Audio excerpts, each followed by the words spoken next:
Yes. The lead Spring Army sends its regards.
Hello, everyone. I'm the Enforcer, and I'm accompanied by Enforcer Matt.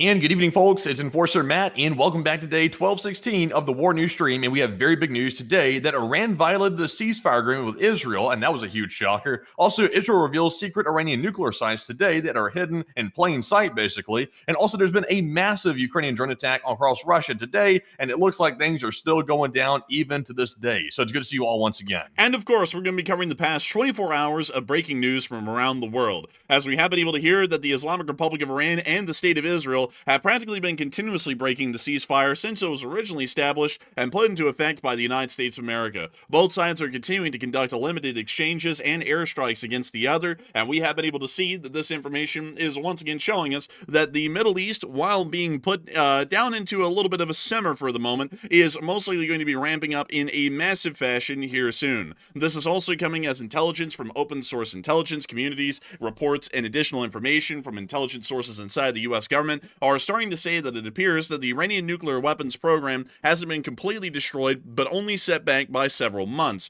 and that the Islamic Republic of Iran will possibly be able to create a nuclear weapon, or at least get back on the path of creating a nuclear weapon within the next several months' time. This is leading the State of Israel to say that hostile action must continue by the Israelis and the United States against the Islamic Republic of Iran to finish what has been started in the form of denuclearization, while the President of the United States has decided to take a different route and is instead chastising and denouncing both the Islamic Republic of Iran and the State of Israel for their violation of the ceasefires, and also stating that both countries are largely at fault. Outside of that, we have also been able to hear additional information as well that inside of Eastern Europe, a NATO summit has been held today, and it does appear that statements are coming out that are incredibly clear. A Russian Federation invasion of Eastern Europe appears to be highly likely at this point. And we are starting to hear that multiple countries along the regions of Eastern Europe that are bordering the Russian Russian Federation, including Poland, Lithuania, Latvia, Estonia, and Norway, are all attempting to place anti-tank and anti-personnel landmine fields across their border zones near to the areas of Kaliningrad, Belarus, and the Russian Federation's Petersburg or Leningrad Military Command Theater. We are also understanding that at this moment, the United Kingdom of Great Britain and Northern Ireland is now pursuing an air-based nuclear option, purchasing 12 F-35s from the United States of America that are rated as nuclear capable, able to carry a tactical nuclear weapon to the battlefield inside the internal bays of the F-35s. We have also been able to hear additional information as well that the Russian Federation appears to have reached their industrial peak, at least for the moment, in wartime production, and that they may be able to keep up this sort of action, or at least wartime production ability, for a maximum of 2 years before it starts to implode on itself, and that's if the Russian economy is also able to survive for about that 2-year period of time. Outside of that, we have also been able to hear that there has been significant damage to Russian fuel tanks throughout the country, as the Ukrainians have also started new attacks against Russian airfields at Taganrog, and also a major Russian oil refinery and Russian drone factory inside of the city of Taganrog in the Rostov-on-Don Oblast.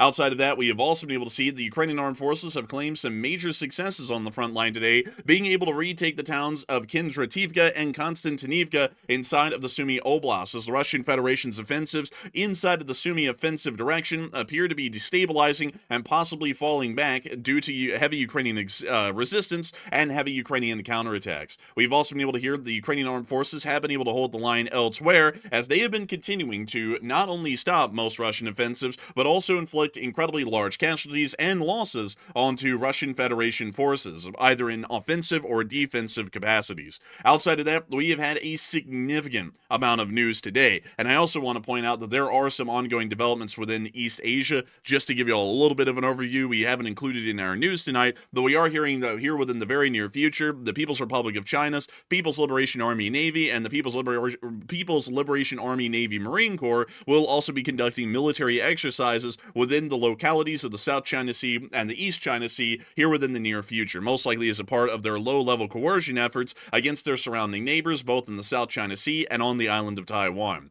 Outside of that, though, we do have a massive amount of news to cover, and we are going to be making sure to get y'all through the information that we have as much as we possibly can today. And moving us on into the Middle East, we have been able to hear that the ceasefire, which was created by the United States, appears to have been incredibly fragile, and it also appears to have already collapsed at this point. It does appear that both sides have continued attacks against each other, and to try and get the sequence of events lined up as much as we possibly can, let me try and recount the events of the day as best as we can. It is very confusing, so if you lose track of where we are at or what actually happened, do not worry, it was a very confusing series of events. The United States of America announced that there would be a ceasefire between the state of Israel and Iran that was going into effect immediately. Iranian government officials then stated that there was no such thing as a ceasefire and no one had ever talked to them about one. The Israelis had made no comment at the point, but then a couple of hours later, the Iranians then said that there was a ceasefire and the ceasefire was now in effect, although Iranian ballistic missiles were still being fired into the state of Israel, and as of about 20 hours ago, we were able to see impacts still occurring within the city of Be'er-Sheva by those Iranian Emad and Goddard missiles, along with the Karam-Shahar and Fada missiles, which also, from what we understand, were still being fired in a limited number. We then were able to hear afterwards that Israeli airstrikes were still being conducted within different areas of the Islamic Republic of Iran, and we were actually able to see video published by the Israeli Air Force showing them destroying Iranian ballistic missile launchers that were actually prepped and ready to fire their missiles at the state of Israel at the very time that the ceasefire was supposed to be going into effect, at least from what we originally understood, and the Israeli Air Force was out actually destroying these ballistic missile launchers, attacking them within the regions where they were based in western Iran, which we can see in this clip right here. And we can see the Israeli air-to-ground munitions slamming into the ballistic missile launchers and destroying them outright. Once again, I want to remind everyone that by this point, the United States of America and the Iranians had largely said that there was a ceasefire in effect, although it was quite clear that the Iranians were still firing on the Israelis. The Israelis had made no comment on whether a ceasefire was in effect or not, and the United States was also saying that there was a ceasefire in effect as well.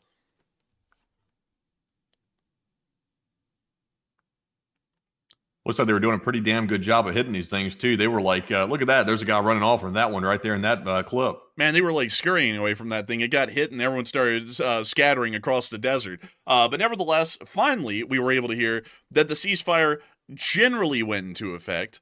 And then it was broken again by, largely from what we understand, it was actually broken by the Israelis, who then conducted airstrikes or some sort of an attack against the city of Rast within northern Iran, as we were able to hear that Iranian air defenses had shot down attacking drones in the northern city of Rast, per ISNA News. We also were able to get video and picture evidence showing us a little bit later that more airstrikes were also conducted by the Israelis near to the area of the city of let me make sure I get this correct.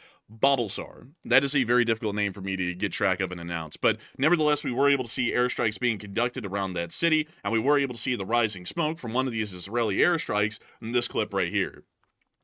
Then, not long afterwards, literally at the exact same time as the Israelis were conducting these strikes on the very northern part of Iran's border, near to the area of the Caspian Sea, we also started to hear that air raid sirens were once again going off throughout the areas of northern Israel, as we were able to see many hours ago. This was at 10:54 p.m. on the 23rd of June, that air raid sirens were still going off in the Home Front Command's northern regions of Israel, once again showing that the region was under attack. And even still, not too long ago, about 40 minutes ago before we went live on stream, Israeli air defense engaged and shot down two Iranian drones that were penetrating the airspace of northern Israel and were shot down by the Israeli ground air defense forces and the Israeli Air Force. We also were able to see additional information as well, that apparently the Israeli government is now stating that the campaign is not over, as the IDF chief has said, according to the Times of Israel, that the campaign against Iran is not over, meaning that the Israelis are largely seeing a future where the Israeli air forces and ground forces will continue their strikes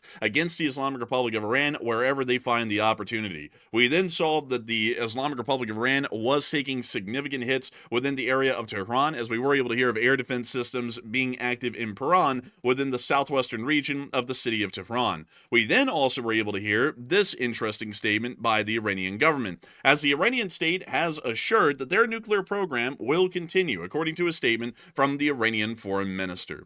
It is incredibly clear at this point that the Middle East is not really sorted itself out all too well since the conclusion or the beginning of the ceasefire. It appears that the ceasefire was largely one that was put in a little bit too early and a little bit too hasty, as neither side appears to have actually been agreeing or willing to actually get involved in the ceasefire, and we were able to confirm that the ceasefire was to go into effect hours after the President of the United States made the statement that the ceasefire was in effect, and during that time, the Iranians fired off as many ballistic missiles as they could up to the very last 3 minutes before the ceasefire was to go into effect, largely showing that the Iranians were trying to operate on possible bad faith, as the Israelis had curtailed their airstrikes during that time, but then picked them up rapidly afterwards, as the Iranians had continued to attack them at the very opening hours leading up to the beginning of the official ceasefire. Inside the U.S. government, the situation has also been a little bit more difficult as of today, and as more information and pictures are coming out of the situation, it doesn't really appear that things are doing all too well. And we're also seeing that apparently inside the Pentagon, there is still a bit of a panic mode going on, as we were able to confirm that earlier in the day, Domino's Pizza, Papa John's Pizza, Extreme Pizza, and also We the Pizza, that's a pretty fun one, apparently still had unusually high traffic, showing that a lot of Pentagon government officials and also military personnel were still ordering in pizza to the Pentagon, so that way they could continue to work the incredibly long hours and shifts that they had ahead of them, as it appears that the Pentagon is still trying to work a lot to try and figure out the situation. Meanwhile, inside of the actual U.S. government, we have been able to hear information that apparently, while the U.S. strike against the nuclear facilities may have hit some pretty resounding hits, it appears that, at least according to multiple sources pertaining to the matter, that there may have not been as significant damage to the nuclear program as we believed. It doesn't appear that the nuclear program has been suspended indefinitely. It appears that it may have only been suspended for about a half year, as we are assuming at this point that some Iranian abilities to enrich uranium and also to attempt to produce nuclear weaponry may have only been stymied for about 4 to 6 months at this point.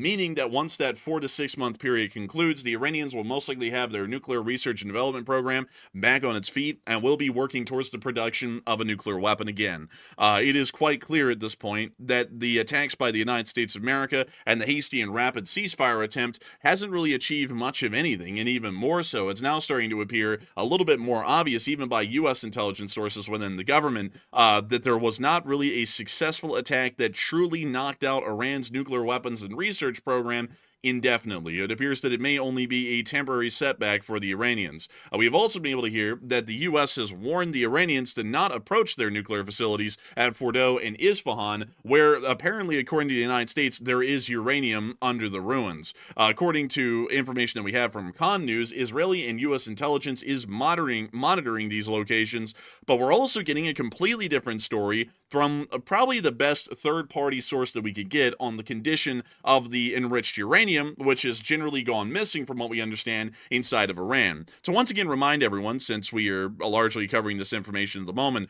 there's around 400 kilograms of 60% enriched uranium that has pretty much gone missing in the Islamic Republic of Iran since the strike that was conducted under Operation Midnight Hammer by the United States of America.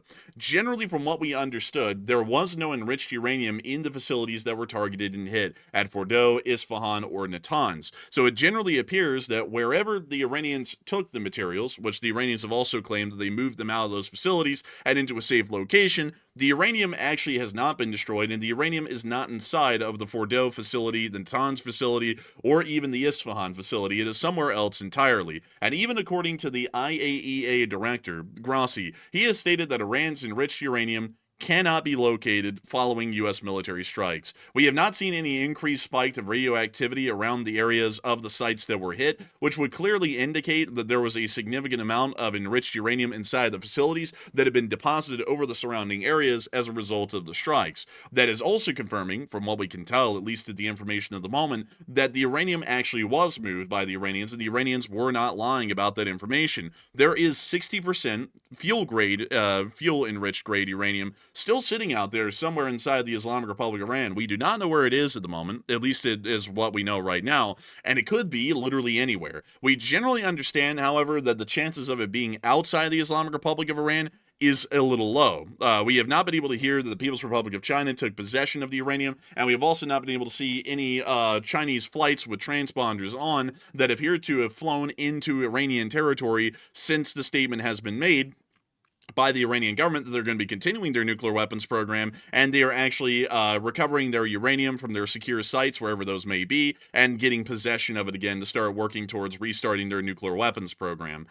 So it is also notice as well that even though the United States government officially is disputing the fact of whether or not the nuclear sites were destroyed completely or not, the U.S. government is not disputing the fact that the uranium is completely missing. That's one thing they have not disputed, and we did see the trucks lined up in front of Fordow the other day on satellite footage. They appeared to be taking something out like we talked about last night on stream. And also, there's been no contamination reported in the city of Qom, which is right next to Fordow. So, like the enforcer said, all signs line up to the Iranians got the material out. It's somewhere. Maybe China took it. Maybe Iran hid it in another secret facility. We simply don't know. But the U.S., Israel, and pretty much everybody involved does agree that the uranium is gone, and nobody knows really where it's at. I wonder if the Israelis have any intelligence that we're not aware of about where the whereabouts of the uranium went, because it's a bit crazy that nobody tracked those trucks leaving the facility, and nobody has a clue where it went. It seems a bit fishy to me, like maybe they know something we don't, but it's just a guessing game at this point.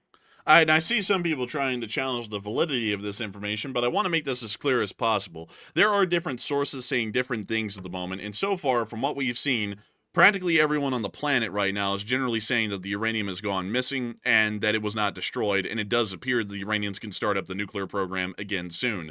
The only people who are saying otherwise is the President of the United States and the Secretary of Defense. Literally everyone else, including a neutral third party, the IAEA chief, Grossi, and I want to also show this really quickly for some people who are trying to say that our news coverage is entirely slanted with some sort of political bias. The director of the IAEA, Grossi, who is currently the guy who is in charge of the International Atomic Energy Agency, which is a part of the United Nations, made this statement to Fox News, not CNN. So this was reported by Fox News, or at least his direct statements to Fox earlier today. today. He has said, and this is about the most neutral third-party statement that we could get so far, that enriched uranium could not be located following the U.S. military strikes, meaning that it is not at Fordo, it's not at Isfahan, it's not in Natanz, or any of the facilities that were hit. It is somewhere else inside of the country, and we do not know where it is at the moment. So it does appear that at the moment, we do not know where the enriched uranium has actually ended up, which is now starting to become a little bit concerning, especially considering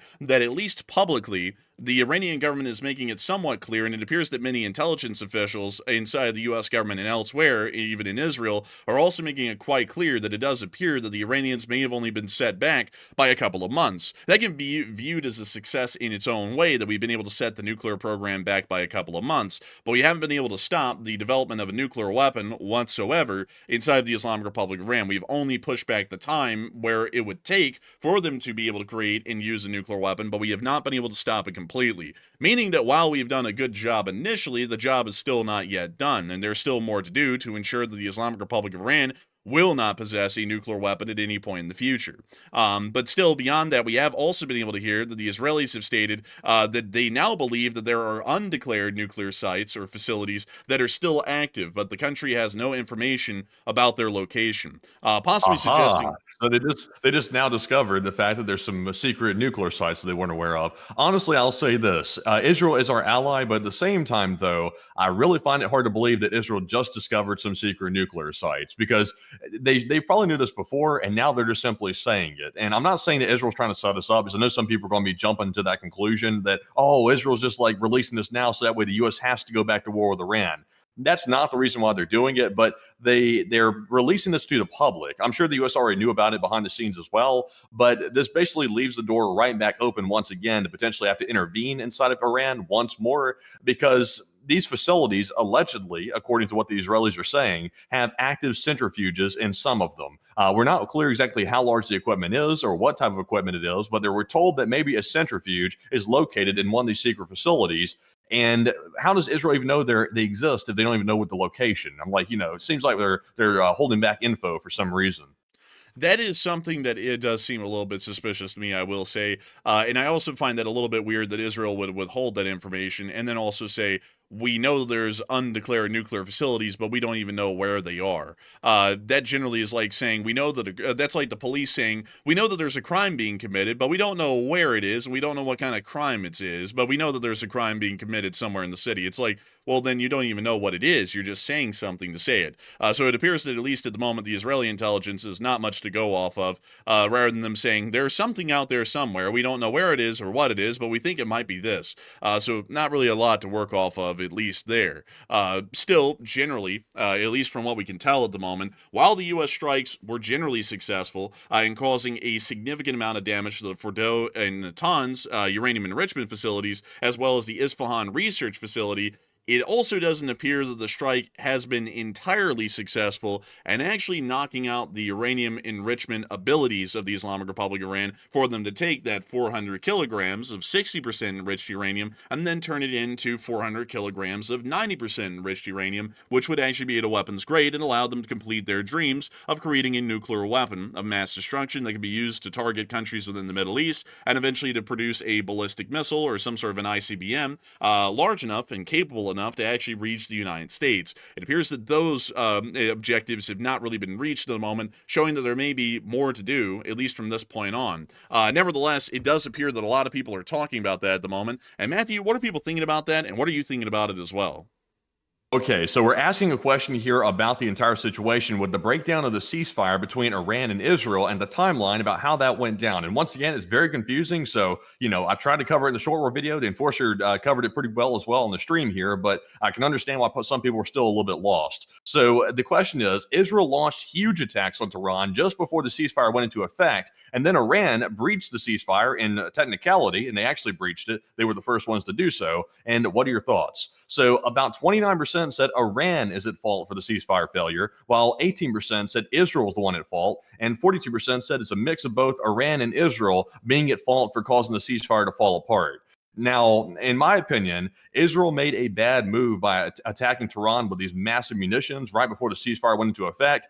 That was a bad move. Israel attacked Tehran with ground-shaking munitions, and they were humongous explosions. I think we have the footage here on the stream we're going to show you all eventually, but it was massive explosions, bigger than the ones we had seen previously, and that was right after they had agreed to a ceasefire. So that was a bad move, a bad way to start things. And then Iran, after that happened, then breached the ceasefire. They were the first ones to actually breach it after it went into effect, and they're the ones who were the first ones to actually breach the real deal. So they were both at fault, in my opinion. That was not a ceasefire, which neither side really wanted. That's why they broke it so quick. So it was a pointless ceasefire. I'll be honest with you. It was kind of a cheap political trick. And we're right back to square one right now because they're once again launching drones at each other. And the ceasefire basically doesn't exist anymore. It's just kind of like a lull in hostilities. And they're going to go right back to it probably in a couple of days. So I'm with the 42%. It's kind of a mix of both options. But Enforcer, what say you? I would have to say, really quickly, by the way, Mandy, I can't find that footage on our Twitter to show. That's why it's not on our map tonight. It's not showing up on our Twitter main feed. But, okay. But beyond that, I would have to generally say that it is really a mix. I would actually have to say that, as far as I can tell, both sides are responsible for the violation of the ceasefire that's been seen. But at the same time, that does not mean that both sides are at fault or one side's at fault over the other. I generally would actually say that the whole situation has largely been mishandled, at least with the implementation of a ceasefire. Generally, a lot of people do not understand this, and it always seems like it's a lot easier said than done. And in this sense, it actually is true that once war or warlike actions begin, it's pretty difficult to actually stop them. It's pretty much like opening Pandora's box. You can't really just snap your fingers and have wars come to an end. Once a war begins, it takes a lot to actually get one to end. That's just how it works historically. And so, trying to start a war, because this is generally what happened. Starting on October 3rd of 2023, we saw a whole bunch of escalations being conducted by the Israelis and the Iranian proxies. Then the Iranians joined in on an attack in early 2024, and then again in another attack in later 2024. Then we saw during the entire time there was a threat or fear that the Iranians were nuclearizing, which is quite clear and evident at this point. So with that in mind, the Israelis decided they could no longer wait for the U.S. to attempt failed negotiations, which are true. They all failed. So the Israelis moved on into striking the Iranians directly in an attempt to destroy their nuclear facilities and also wipe out their government. The U.S. then joined, all of this pretty much escalating the situation the entire time. The U.S. then joins in, drops Moabs and Tomahawks on 3 of the most important nuclear facilities inside of Iran, which is the highest level or highest order of escalation that we had seen so far in the conflict. And then literally a day or really 36 hours after that, we try and implement a ceasefire. Nothing showed, at least up till that point, that there was any sort of de-escalation or off-ramps being conducted. So we move up to the highest level of escalation possible, where there's now hostile coalition action against the Iranians, and then we try and hop right off into a peace. And that's just not possible. You have to have some sort of level of de-escalation to some degree to actually see that a war ends. For example, you have to see that the Iranians actually reach out primarily to say, we cannot deal with this anymore. If this keeps going on, our country will be destroyed. Let us talk with y'all and let's see what would happen to end it. And then the United States goes, we agree, we don't really want to be in this conflict, but we would like to end it. You really can't go in and just say, kids, calm down, stop fighting or I'll turn this car around. That's just not how global diplomacy works. So with an implementation of a ceasefire with 2 countries that are now going at each other's throats and have been for weeks, and not only that, the United States just got done slamming some of the largest bombs, at least in weight, in history, about 12 of them on a single facility. You can't really just hop right off of the conflict path at that point and then straight into a peace. That generally just cannot work. It doesn't work. If you go look through any period of history, peaces are generally not created on that kind of an escalatory level at that point. You just can't stop things like that. So the implementation of the ceasefire was poorly planned in the outset, and then the follow through by the Iranians and the Israelis might as well be expected at that point. This whole ceasefire was generally doomed to fail from the start, because it was just started way too early and way too quickly. And it would be good to see a quick resolution to what's going on in the Middle East, but it has to be done at the right place and the right time, at least in this sequence of events. And it was just done far too early. I would also say generally that moving the gears of war that quickly, it's just it's unrealistic because we're still seeing that's going on at this point, and we're also seeing that as more information's coming out, that there may be more that the United States has to do just in airstrikes alone against the Iranians to actually achieve what we're looking for, which is the denuclearization of the Islamic Republic of Iran. And that doesn't mean, I want to make this somewhat clear, because some people like put themselves up on like a what should we call it, the gallows, pretty much, to where if the president's objectives were not completely achieved on the first try, then they're swinging from the gallows. That's not the case at all. The reality is that the strike itself was a very good idea. I think it was a great idea, and it generally was incredibly well implemented. There were no U.S. losses. We hit all of our targets, but there's still work to be done. People have to understand we're getting more information now, and it's becoming more pressingly clear at this point that the kind of damage that we implemented wasn't the severe and crippling damage we were looking for. So we have to go in and we have to do a little bit more. It doesn't mean that it was a complete failure. I think we started off with a very good shot at it, but still at the same time, we have to go in and we have to finish the job we started, because now let's look at it in the situation that we're dealing with. Let's look at the cards we now have in our hand. We have bombed the Iranians, so now the Iranians are clearly pissed off at us. I mean, that's why they fired at the U.S. base at Al Udeid in Qatar, and that's why air raid sirens were sounding throughout the entirety of the Middle East just a couple of days ago at all U.S. bases. It's because the Iranians were pissed, and we were scared they were going to try and attack and to kill American servicemen over there. So it's quite clear they're enraged. So now there's no doubt about it or question about it. We even saw in the Iranian National Assembly that he took a copied picture of an American flag and called it on fire in front of everyone. They're pretty angry with us. So there's no question or doubt about it at this point. If they do create a nuclear weapon, they're guaranteed going to find a way to create an ICBM that will make that nuclear weapon reach us. And if the time is ripe ever, they will fire that missile at us, and they might end up killing millions of us here inside the United States. So there's now a clear and evident threat without a doubt. If you didn't have any doubts about it, whether they hate us or not, after we bomb them, they're certainly going to be hating us. With that in mind, now knowing that they are going to be restarting a nuclear weapons program again, and while we did cause a decent amount of damage to it, we still didn't cause enough, and they're still only being pushed back by a couple of months. So it does appear, folks, I would say, in my opinion, that it seems more pressingly so that it doesn't really matter who's violating the ceasefire at the moment. The ceasefire may have not been that great of an idea because the U.S. itself, pertaining to our own security interests in the region, has more work to do. Gotta say that I greatly appreciate the president's initial efforts with Operation Midnight Hammer to try and destroy the nuclear weapons program outright. But now seeing the facts and now seeing the information we have, while it caused a good amount of damage, it didn't destroy it completely. So we still have to go in and we still have to do some work. Doesn't mean that it was a failure. Doesn't mean the president is a fool or an angel. Doesn't mean anything like that. It just means that we have to look at the cards we're being dealt with and we have to play them accordingly, which means that we still have more work to do. That's the reality. The crazy part is this. After all the statements that were made today by U.S. officials about trying to keep the ceasefire in place and keep it working, because I see people in the chat asking, what's happening right this second? Is the ceasefire in effect? Is it over? Or what's happening? Like, what's going on right now?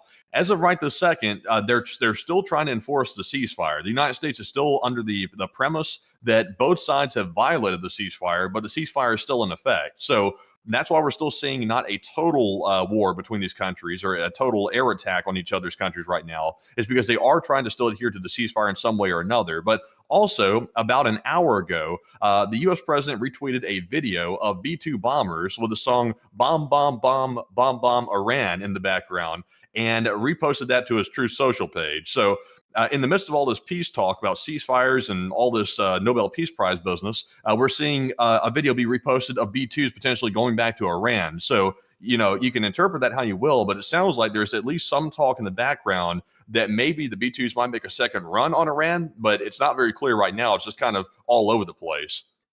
I would generally have to say it is all over the place at the moment. We really don't know where it's heading at the moment. But that would generally be the situation, at least from what we're seeing it right now. Most likely more large or significant airstrikes would be able to achieve a great deal, at least on the U.S.'s end, with the kind of firepower that we are able to wield, at least against the Iranians. But I would generally believe that there is still a lot of work to be done to be able to denuclearize Iran, and I believe that we may also have to consider the elimination of top government officials, including Ali Khamenei, to possibly also ensure that the Islamic Republic's government, which exists currently, may cease to exist, so that way they will also ensure that on a governmental political level in Iran, there won't be any political ambitions to pursue nuclearization in terms of weaponry here in the future. That's what I would generally believe at the moment. But I hope I was able to address that, at least as far as the situation is concerned in the Middle East, the best we can. But we also have a lot of people talking as well about the rekindling of war in the region, as we are seeing that both sides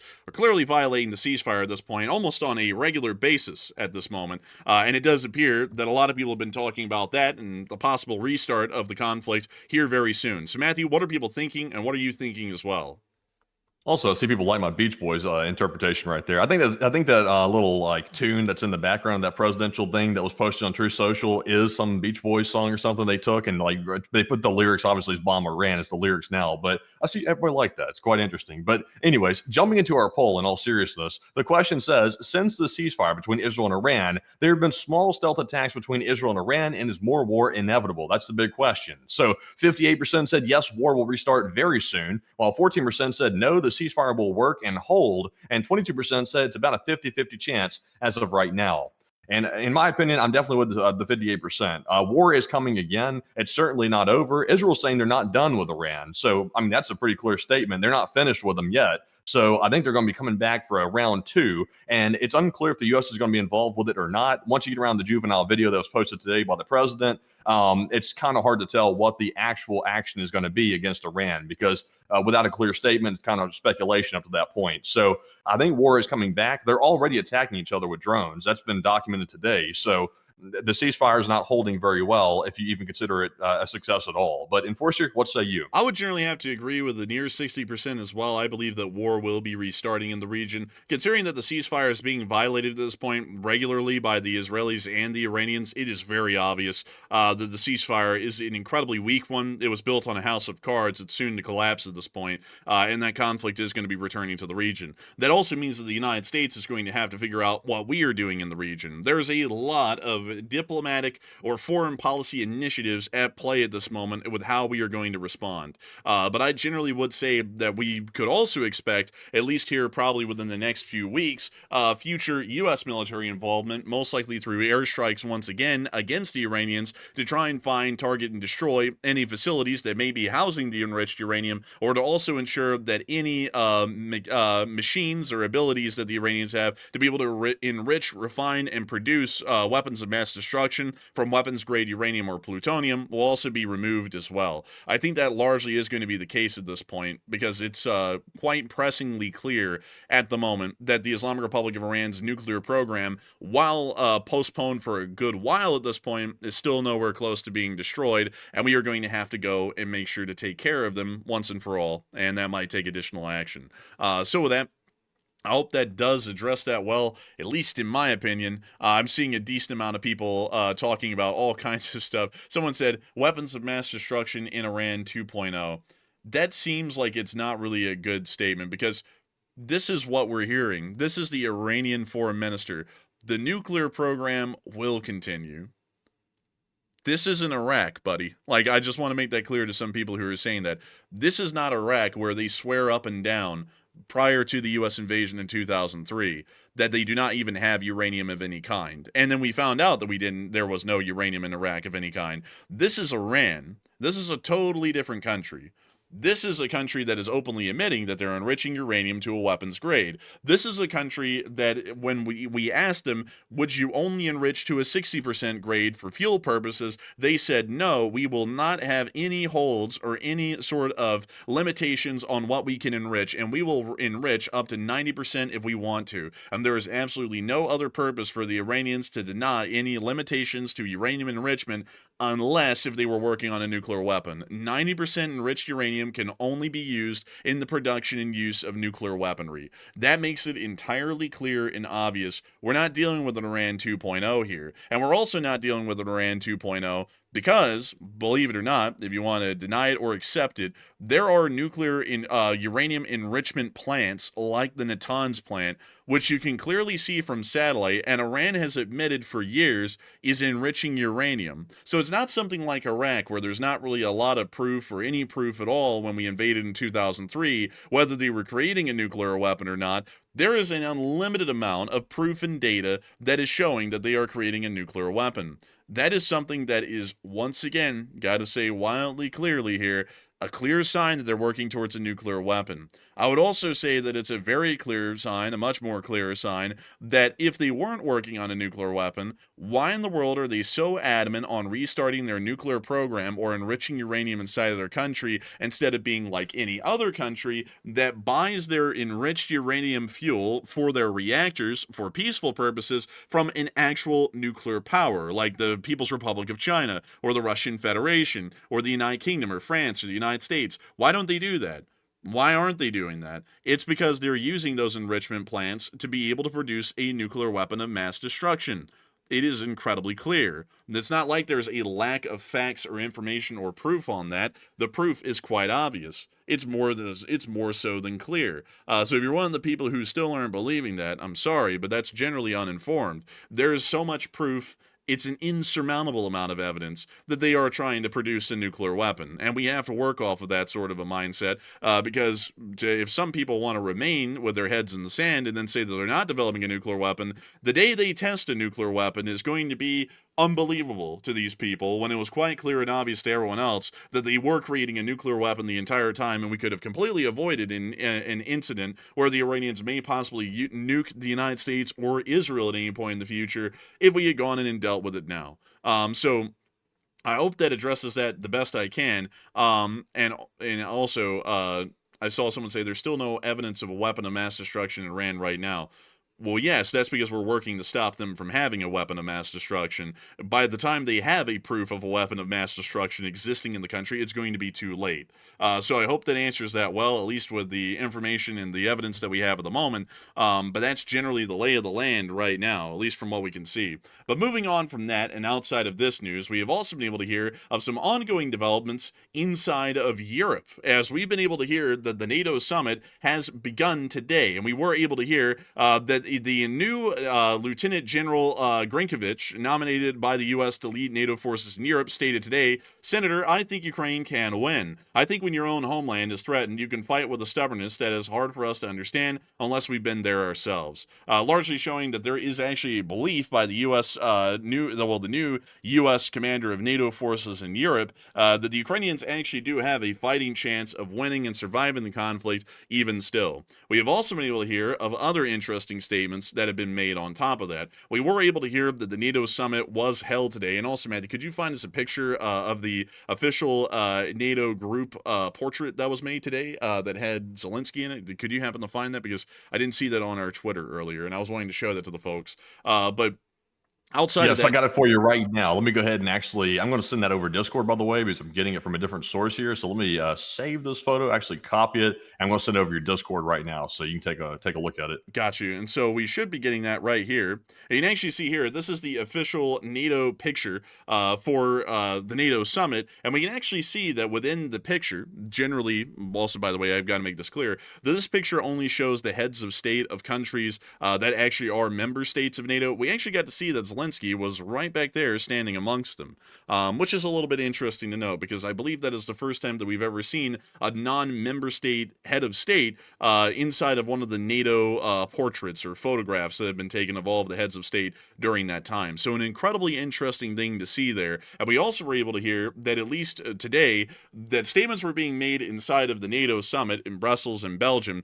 that it is pressingly clear, and more obvious so, that the Russian Federation appears to be preparing for some sort of a conflict with the greater NATO alliance inside of Eastern Europe here within the future, that Europe and Ukraine itself must continue to prepare for this, what appears to be inevitable future on the continent. We were able to hear that the United Kingdom of Great Britain and Northern Ireland is already continuing to move forward with remilitarization of their country, as the United Kingdom is now going to be purchasing 12 nuclear-capable F-35s for the Royal Air Force, according to a statement that was released from Downing Street, the Prime Minister's residents earlier today, showing that the United Kingdom is now expanding its nuclear arsenal back to air-based tactical nuclear platforms. This is also showing that there will most likely be a significant shift in the UK's warfighting doctrine, as they will most likely start to include tactical nuclear weapons usage on the battlefield as a viable last resort strategy for frontline offensives or defensives that are being conducted within the area of Eastern Europe. That usually is the action that is taken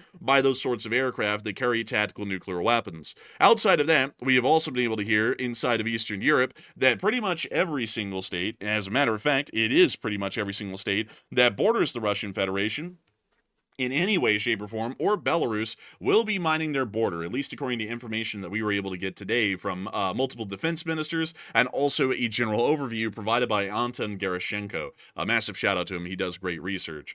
Beyond that, to quickly explain to a lot of y'all what we are seeing at the moment, we do understand that the entirety, well, let me go show y'all Russian military districts.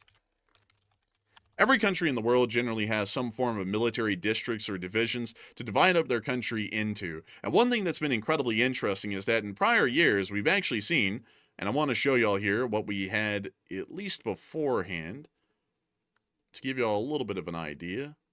So here we are.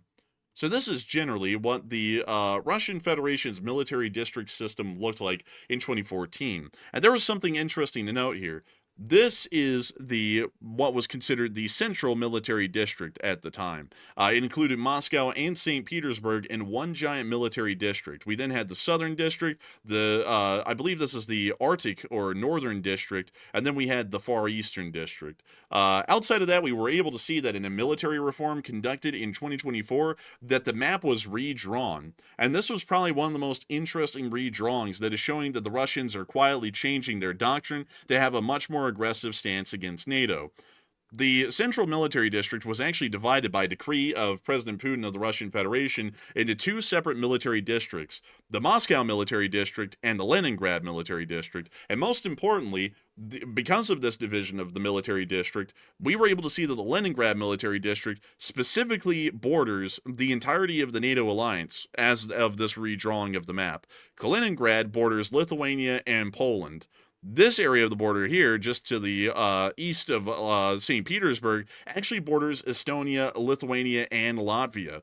We can also see up here that this borders Norway and Finland as well. This redrawing of the military districts in Russia is starting to indicate that the Leningrad military district has been designed with specific purpose to prepare for the plans or eventualities of a possible confrontation with NATO, as all first lines of contact with NATO forces would be seen within the Leningrad military district only, and that would also allow for the Moscow military district to serve as their surge-forcing military district, allowing them to send more elite or I guess you could say more intact forces either to the Leningrad military district or the southern military district where there would be active fighting at that time, or to even respond to the ongoing border conflicts in Kursk or Bryansk and Belgorod, which are still ongoing at this time as well. But still, all of this is making it quite clear that the Russian Federation actually is possibly eyeballing some sort of future confrontation with NATO due to just the simple redrawing of these military districts, which is starting to put them into a more aggressive stance and showing that there is a specialization of the areas that actually would be fighting against NATO.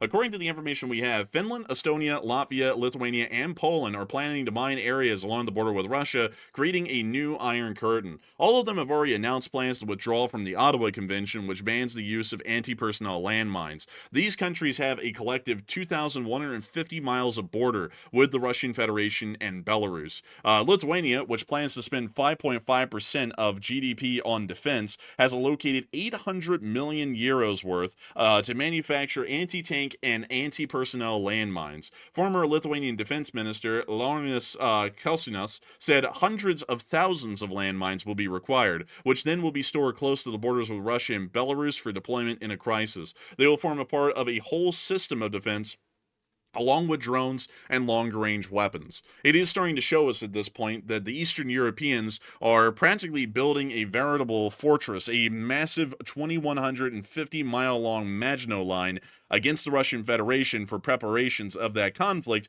that may be coming here in the future. And even still, the time is ticking against the Russian Federation, at least at the moment, as we've also been able to hear that, at least according to intelligence and information that people are getting, the time clock that we've been saying has been ticking on this channel and will most likely see this war conclude in about a year or two from this time appears to be evidently so, especially for equipment. The Russians have reached peak industrial production, according to multiple sources, and we've already been able to hear this in the past, but the NATO alliance believes that Russia has hit its peak in armored vehicle output, producing around 130 tanks monthly. But I also want to point out that these tanks are not new. These tanks are all restored models that are being upgraded. So generally, older T-62s and T-55s that are being upgraded or refit to be usable on the front lines, meaning that they will have refit engines and possibly have some of their internal systems for the guns, the turret rotations, such things, and also involving mobility, will also be refit for frontline service, so that way they actually are operational.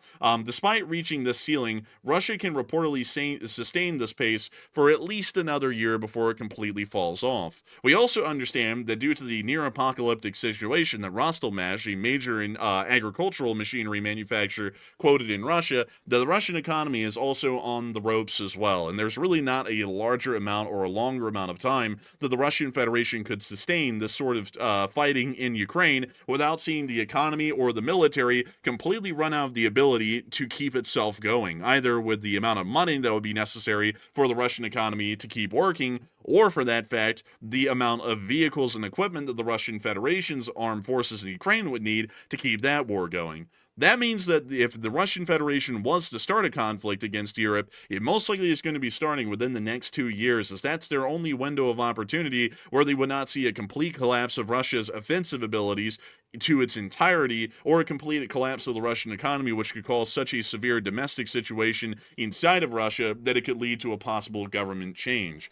So it does appear that many people are starting to see that time is ticking for the Russians, and is starting to create a very uncertain situation, at least in Eastern Europe at the moment. And a lot of people have been talking about the U.S. nominee to NATO that is now going to be the commander of all NATO forces in Europe, speaking about the fact that the Ukrainians actually could win the conflict at this point, especially with continued support to them. And it does appear that a lot of people have been putting in their thoughts on this. And Matthew, what are people thinking about it, and what are you thinking about it as well? Okay, so this was a pretty big development today. And once again, the question says the U.S. nominee to lead NATO forces in Europe believes that Ukraine can win the war against Russia. And what are your thoughts? So about 46% said that's very good. That means Ukraine will get more support from the United States, while 25% said it's meaningless, but it's good to hear. And 19% said only time's going to tell how this really pans out. Now, the really important bit to me is this guy was picked by the U.S. president. This nominee was picked by the president, who so far has been a little bit shaky about his support of Ukraine.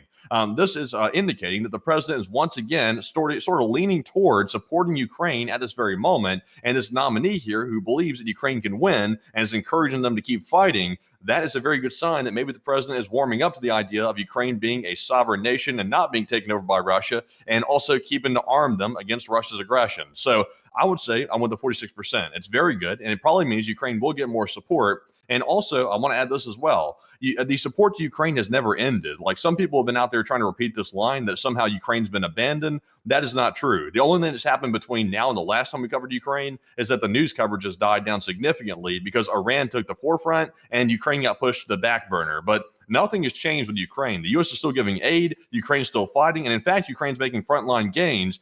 As of today, we got confirmation of that. So it's going actually quite well for Ukraine. And Russia has reached a cap on the equipment they're manufacturing. So it's not going so great for the Russians, and they can only keep the war up for so much longer. So it looks like Ukraine's in a pretty decent position, and this nominee is another good sign that the U.S. is taking a warming to Ukraine's sovereignty once again. But Enforcer, what say you? I would have to say that I believe that this is a good sign for the Ukrainians, and the Ukrainians will most likely continue to get significant material support from the European Union, which has made it incredibly clear that they will continue to support in their part of the NATO alliance. And it also appears that the United States is once again warming up to the idea of continuing to support the state of Ukraine. To make this clear, considering that we have about 23,000 people here who are new, let me explain the kind of situation as we see here on the channel that's happening around the world. The United States of America is undoubtedly the most powerful country on the planet at the moment. It has a near $30 trillion domestic GDP at the moment, and not only that, it also is the largest military power on Earth, spending about $1 trillion annually on the armed forces, meaning that the next 8 largest countries in defense spending combined are able to match up to the spending power of the United States military at the moment.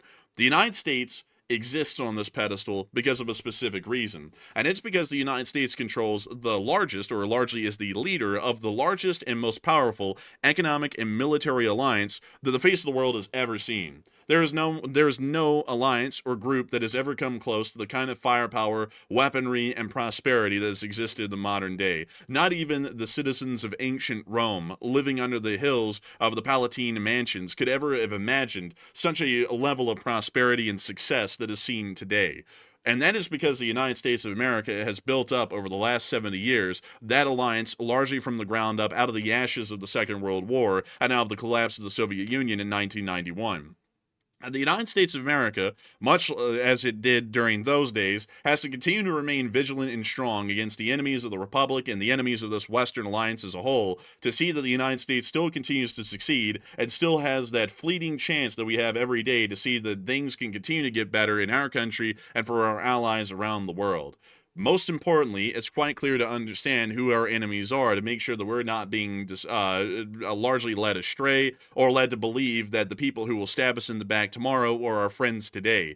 And the enemies of the United States are quite clear. It is the North Koreans, the People's Republic of China, the Islamic Republic of Iran, and the Russian Federation, to name the largest enemies of our nation and of our alliance. And it is quite clear that all of these countries have ambitions that do not align with ours and openly threaten to destroy the very way of life and our very existence on any given day. And right now, the Russians are taking their little steps, much like the Iranians are in the Middle East, to try and destabilize our alliance inside of Europe, which right now is happening in Ukraine. And it's quite clear by everyone in the alliance, both in Europe and Ukraine, and even here in the U.S., according to the nominees that the president's picking right now for the commander of all NATO forces in Europe, that this is a very struggle for the existence of our world itself. Our world and the Russian world and the Chinese world cannot exist on that same stage. And it is the duty of the United States of America and our citizenry to ensure that the Russian Federation never stands to gain from our demise. And so it is incredibly important, I would believe, for the United States of America to continue its support to Ukraine, because otherwise we could see that the Russian Federation doesn't just threaten the neutral state of Ukraine, it will start to threaten the very heart of our alliance itself in Eastern Europe. And if the Russian Federation is able to threaten and challenge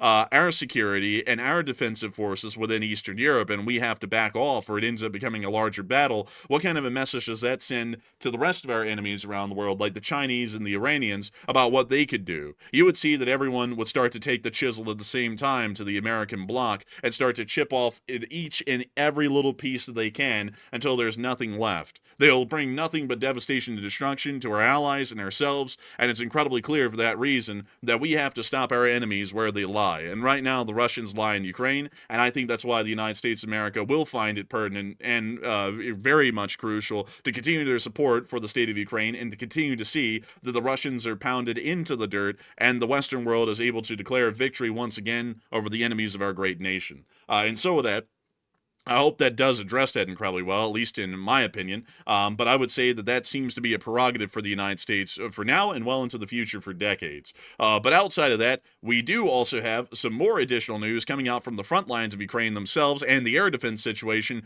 that has also been happening over Europe at this moment. But before we get into that, I do also want to make sure that we take a moment to answer a couple of questions in the meantime, because I do understand that we've actually had a lot of people ask some questions. So what do we got, Matthew? All right, so jumping into our first super chat question of the night. This one goes to Hal Rose, who's a channel legend, and he threw in a massive $333 donation to the channel. And thank you very much, Hal, for that absolutely massive support and by far the largest super chat of the night. And we do appreciate that very, very much. And Hal said, Enforcer Matt, I hope this gets through. And it did. He said, congratulations on 470,000 subs, and you're about a week away from 500K. And Slava Ukraine, and pick a chat question, please. I got to thank you massively for that humongous humongous support, Hal Rose. That is unbelievably massive. I got to thank you for being an old guard and a channel legend as well. And a big thanks for the congratulations on 470,000 subscribers. We are getting wildly close to about 500,000 subscribers, about 500,000. And I got to thank you so much once again for that incredible support and helping this channel to keep on running, because if it wasn't for folks like you, we would not be able to keep this thing running. We would not be able to make this thing possible. We wouldn't be able to keep it running for years. And I got to thank you massively so much once again for the support and helping this channel to keep on running. And of course, Slava Ukrainian. And we will make sure to pick a question from the chat in your honor, Hal Rose. And so with that, what do we got for a live chat, Matthew? Okay, so the live chat question sponsored by Hal Rose goes to Kate Brown, who said, if Iran moved enriched uranium to Bushehr, the nuclear power plant in Iran, where Russian scientists are, what would the United States do to respond to that? That would be a little bit difficult, actually. There's a lot of things that would limit our response. And I actually think that's probably where it's being held, because that would pretty much be holding it right under our noses, for one, is right in the Persian Gulf at that point. And two, it also would be something that we really couldn't respond to, not for the fact of the Russian contractors. We could actually go in and we could pretty much detain all of the Russian contractors if we wanted to. The problem is that it's being stored near an active nuclear reactor. And I know that a lot of people heard, and this is actually true as a matter of fact, that the Israelis did hit and destroy a nuclear reactor, but it was a heavy water reactor, and the radioactive fallout from hitting a heavy water reactor would be pretty minimal. And from what we could tell, it actually was quite minimal. It was very small. But hitting the Bushehr nuclear power plant would be like quite literally, it's no joke, it would quite literally be the equivalent of slamming a missile into Chernobyl reactor number 4. And instead of Comrade Dyatlov causing the meltdown, it was a US JDAM that caused the meltdown instead, but ended up with the same result. There is a lot of damage that could be caused, not only in Iran, but to our surrounding allies, such as Qatar, Bahrain, Kuwait, and Iraq, which get a large amount of their fresh water from the Persian Gulf. The Persian Gulf is the very source of life for a lot of these arid desert countries in the area. They do not have a large or even any supply of fresh water at all. They have to use expensive desalination plants to take the salt water of the Persian Gulf and to turn it into fresh water that their citizens can drink and use for daily activities. And if the Bushehr nuclear power plant was to get hit, and we ended up seeing that there was significant enough damage to the reactor that it ran out of control and went into a meltdown, then we could see that a large part of the drinking water for the countries in this region is tainted with radioactivity, meaning that they aren't able to use it, and that means that all of these countries have just lost their only supply of water. So generally, that limits our ability to actually be able to strike at that facility and just blow away the enriched uranium down there if it was stored at the power plant, because there could be serious consequences for the entire region if we were to do something like that. As far as the Russian contractors generally don't get a great deal of protection. The Russians can pretend like they get protection, much like the Russians pretended that they would defend Iran against the U.S. attack. But I think you can all tell how that turned out with the Iranians, is that the Iranians got attacked by the United States. And before that, the Russians were saying that if the U.S. attacked Iran, it would be dangerous consequences, akin to World War III. It would start World War III on God, is what they said. We bombed the Iranians, and then all they did was a diplomatic protest, which was expected like clockwork on the channel. The Russians run their mouths a lot. They hardly ever act through, because they actually are scared to death of us. So with that in mind, we could actually send forces in on the ground to take the power plant and commandeer it and just detain the Russians in the meantime, or detain them and then release them out into the open and just get them out of the power plant area, because they're only working, like, these guys aren't involved in running the power plant. They're just involved in constructing a new reactor to the south. So all you do is you go in, you take all of the construction crew guys, you know, you give them like a water bottle and a rag, and then you tell them to get on their way and get out of there, and you keep commandeering the facility until you can find the uranium, get it out, and then put it into U.S. hands if necessary, and then we can take it to wherever we want to, and we could destroy it, or we could destroy it on the site. But that's generally what I would think would happen so far if we needed to go into Bushehr, is that there really is no way to bomb the thing. You actually would have to go into the ground in a limited way, and then actually commandeer the facility to take the uranium and then destroy it somehow, some way. That would be tough, though. I mean, I could see the Russians at the same time, even though we're technically not harming the Russian scientists, which are located at Bushehr, by going in on the ground. I could see the Russians easily making the argument that somehow that's a direct aggression against their people somehow, because the Russians are clearly keeping these scientists at this facility to put a shield around it. That's what they're doing here, and they've done a good job of it so far, because Israel has not hit this place. Also, also, even if Israel wanted to hit this place, it has an active nuclear reactor, so it would cause a disaster and probably contaminate a lot of water supply for the surrounding countries, which Israel does not want to do. But the Russian scientists are providing a very, very large shield. And I think if the U.S. went in on the ground to try to go get this facility under grips and try to go get the uranium out of it, the Russian scientists would pose a bit of a problem, because that might put us in direct conflict with Russia at that point, because we're taking Russians as basically, essentially prisoners of war, essentially, that are getting caught up in a different war that's not their own.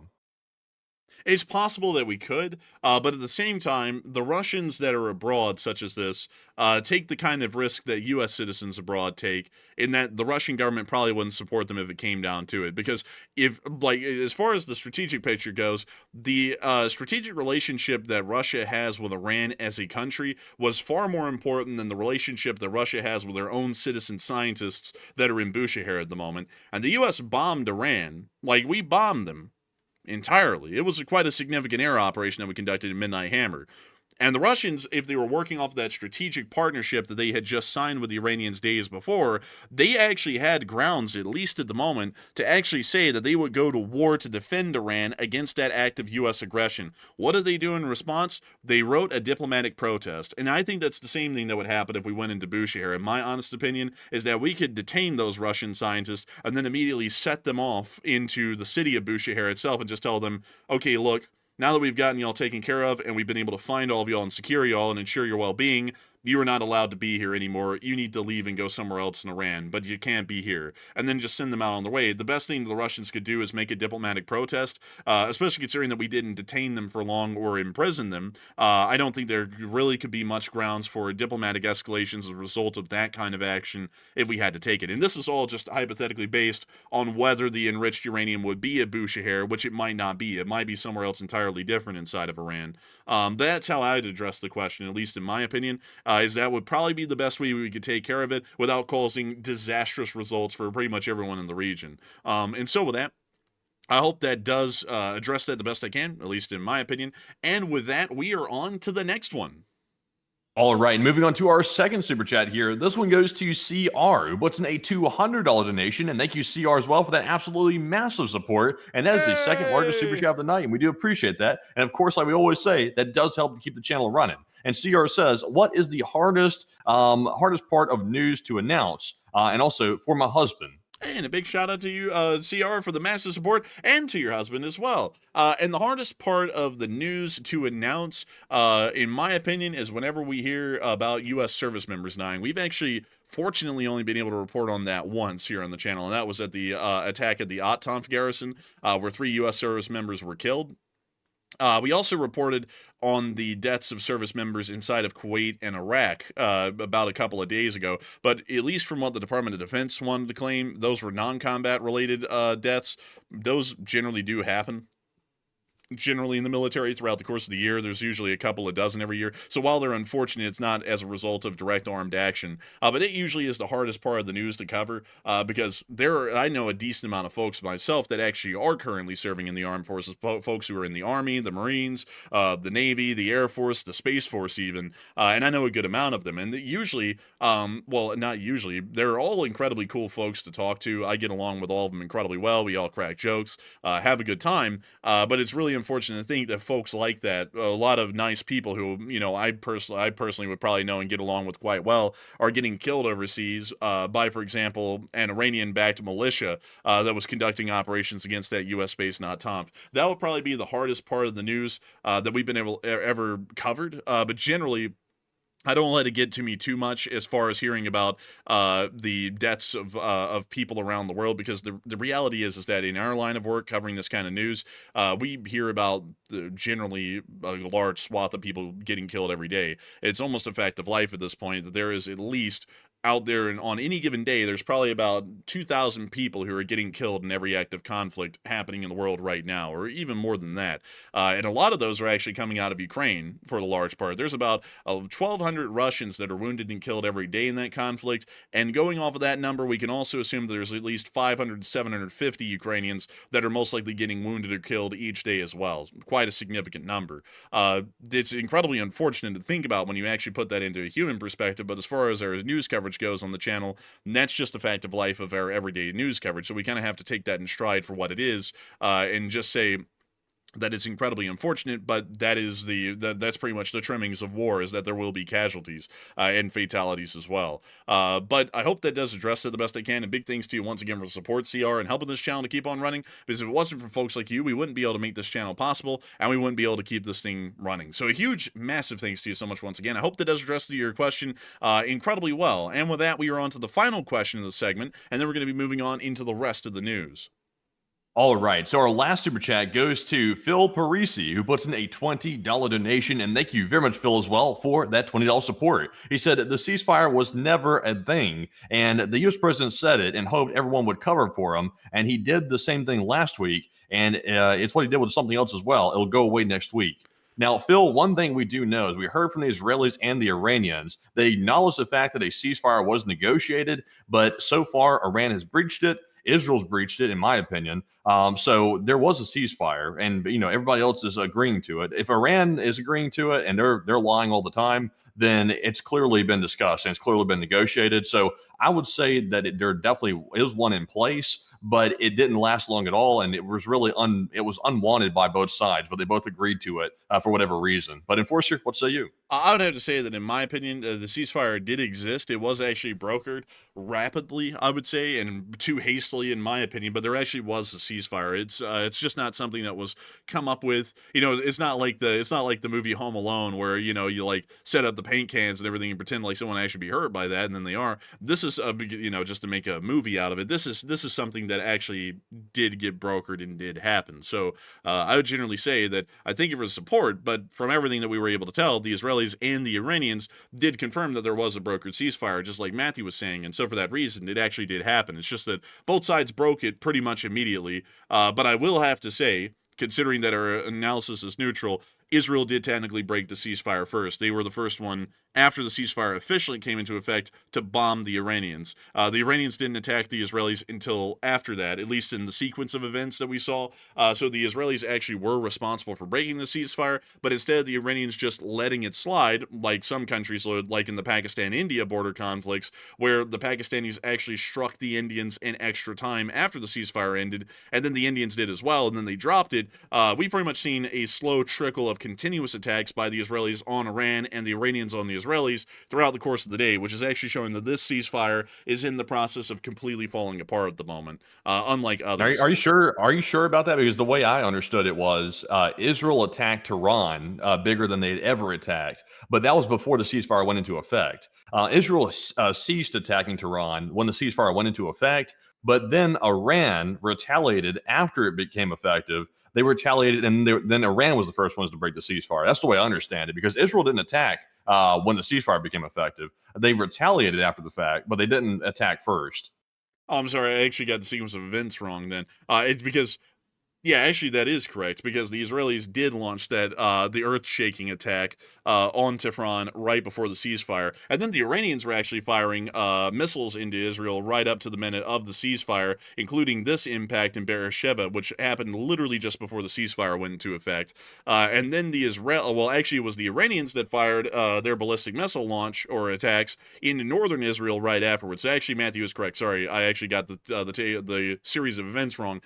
Iran actually was the one, technically, to break the ceasefire first, and then the Israelis responded. But then, since then, there's been an endless tit for tat. But Matthew is correct. The Iranians did break it, but neither side is trying to even attempt to uphold the ceasefire at this point, and it's starting to rapidly collapse at the moment. So I hope that does address that the best we can, and a big thanks to you so much once again for the support and help with this channel to keep on running, Phil Farsi, or Parsi, because if it wasn't for folks like you, we wouldn't be able to keep this channel running. But I generally have to disagree. It does appear that both sides were able to corroborate this ceasefire. And so with that, we are on into the remainder of the news. And we have been able to hear a significant amount from the front lines of Ukraine. Starting off near the area of the fuel tanks at Ingles, we were able to confirm that a significant amount of damage has been caused to an entire fuel cell of the Saratov Air Base fueling station or fuel tank farm. We have been able to see that an entire cell of four were completely destroyed in one of the prior Ukrainian attacks, meaning this facility is now missing out of a large part of aviation grade jet fuel that was stored here at this facility.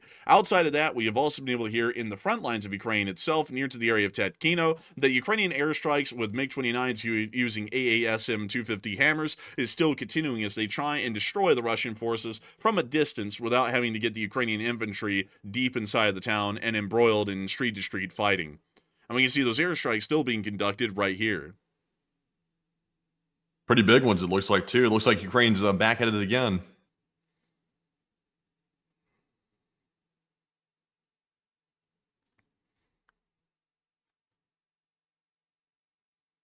We see them continuing to get slammed here.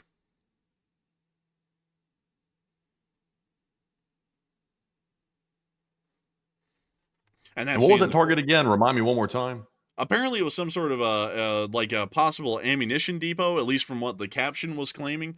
And it looks, at least from the significant fire that was burning here, there may have been something else stored inside, some other form of supplies, because the smoke is a thicker black color, which would suggest that it was not an ammunition dump entirely, and it was more of a mixed supplies dump. Interesting. Yeah, it was a huge explosion. Also had some secondary, so I was wondering, was that an ammo depot or not? I couldn't remember what you said. And then moving on from that and on into the Sumy area, we also get to see the Russian Federation has been pushed back a little bit today, as the Ukrainians have been able to take back Kindrativka and Konstantinivka on the most westernly direction of the Sumy offensive, actually showing that the Ukrainians are starting to retake ground. We are able to confirm that the Ukrainians took Andriivka a couple of days ago, and we're now seeing that the western flank of the Sumy offensive appears to be in some pretty dire straits. It also appears that this Russian offensive, nearly 50,000 strong, is not strong enough to even hold its defensive positions and is being pushed back by the Ukrainians. So this is actually a pretty significant development, at least from what we're seeing strategically on the front lines, as it does appear evidently so and quite clear that the Ukrainians actually are able to muster up enough offensive strength to start pushing the Russians back and out of this front line. Outside of that, we also were able to hear of our location unknowns today, which were quite interesting. We were able to hear that the Ukrainians have introduced a new Sapsin missile, which will be able to reach Moscow. It can target a distance up to 300 kilometers and carry about 480 kilograms of explosives, which is near to a 1,000-pound explosive.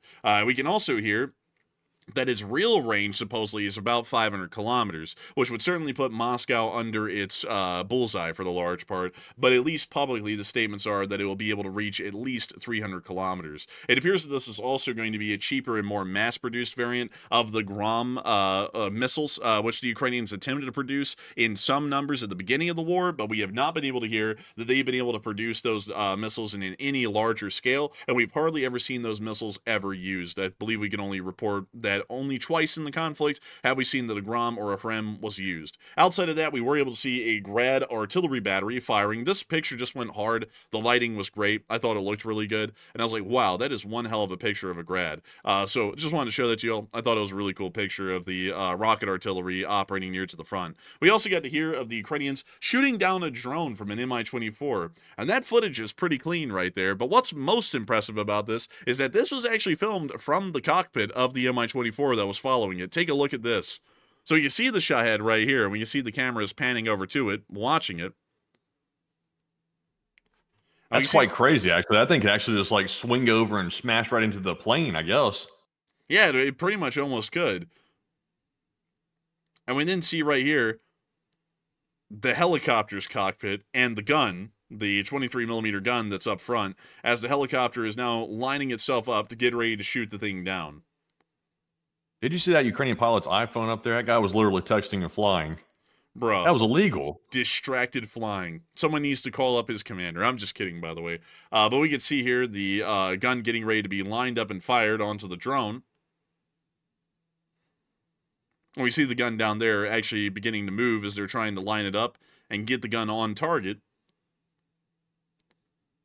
And in a second here, they're about to start releasing their bursts onto the drone. And we can actually see on the first burst, they hit the drone. It immediately was engulfed in flames and started to spiral to the ground right there. The helicopter veered off and was able to successfully intercept that drone. We also got another really cool interception within northern Ukraine where we got to see an F-16 in broad daylight shooting down a Shahed 136 or a Russian-made Garan 2. Check this clip out. There's the Ukrainian F-16 right down there going full vertical, and it hit it with an AIM-9. Really impressive right there. That's actually incredibly cool. Very impressive. How much are those missiles, by the way? I was going to quote that in the video earlier, but I couldn't remember what they cost. What is it, AIM-9X you said? Yeah, I believe. Well, actually, I think it's like an AIM-9L or an M. I think they're a couple of $100,000 a piece, so not really cheap. Yeah. Those things are about $500,000 or more a piece. So that was an expensive drone shoot down right there. That was a very expensive drone shoot down. So the AIM-9 is about $381,000. So that missile actually cost the cost of a Russian BMP-1. So they're not cheap. And also, by the way, let me show you all the comparison. This is a BMP-1, and generally when these things were put into service, it was estimated that they cost about $300,000 a piece brand new. And this is the AIM-9L. Let me go show you all an AIM-9L specifically. This thing costs $300,000. And this thing also costs $300,000. Make it make sense. It actually makes a lot of sense when you put it into reality. This thing's a piece of shit. Like, they call this thing a beater out in the military world, but this is American. This thing right here's a technological marvel right here. This Sidewinder. That other thing's just a hunk of like pot steel and stuff. Man, this right here is the pinnacle of human ballistics engineering. This is the equivalent of the orcs in Warhammer 40k trying to make a tank. It's just a totally different level. And also, this thing is made out of what I would call cast iron for the large part. The steel is incredibly thin and generally weak. You can actually punch through this quite easily with armor-piercing rounds of the 5.56 caliber.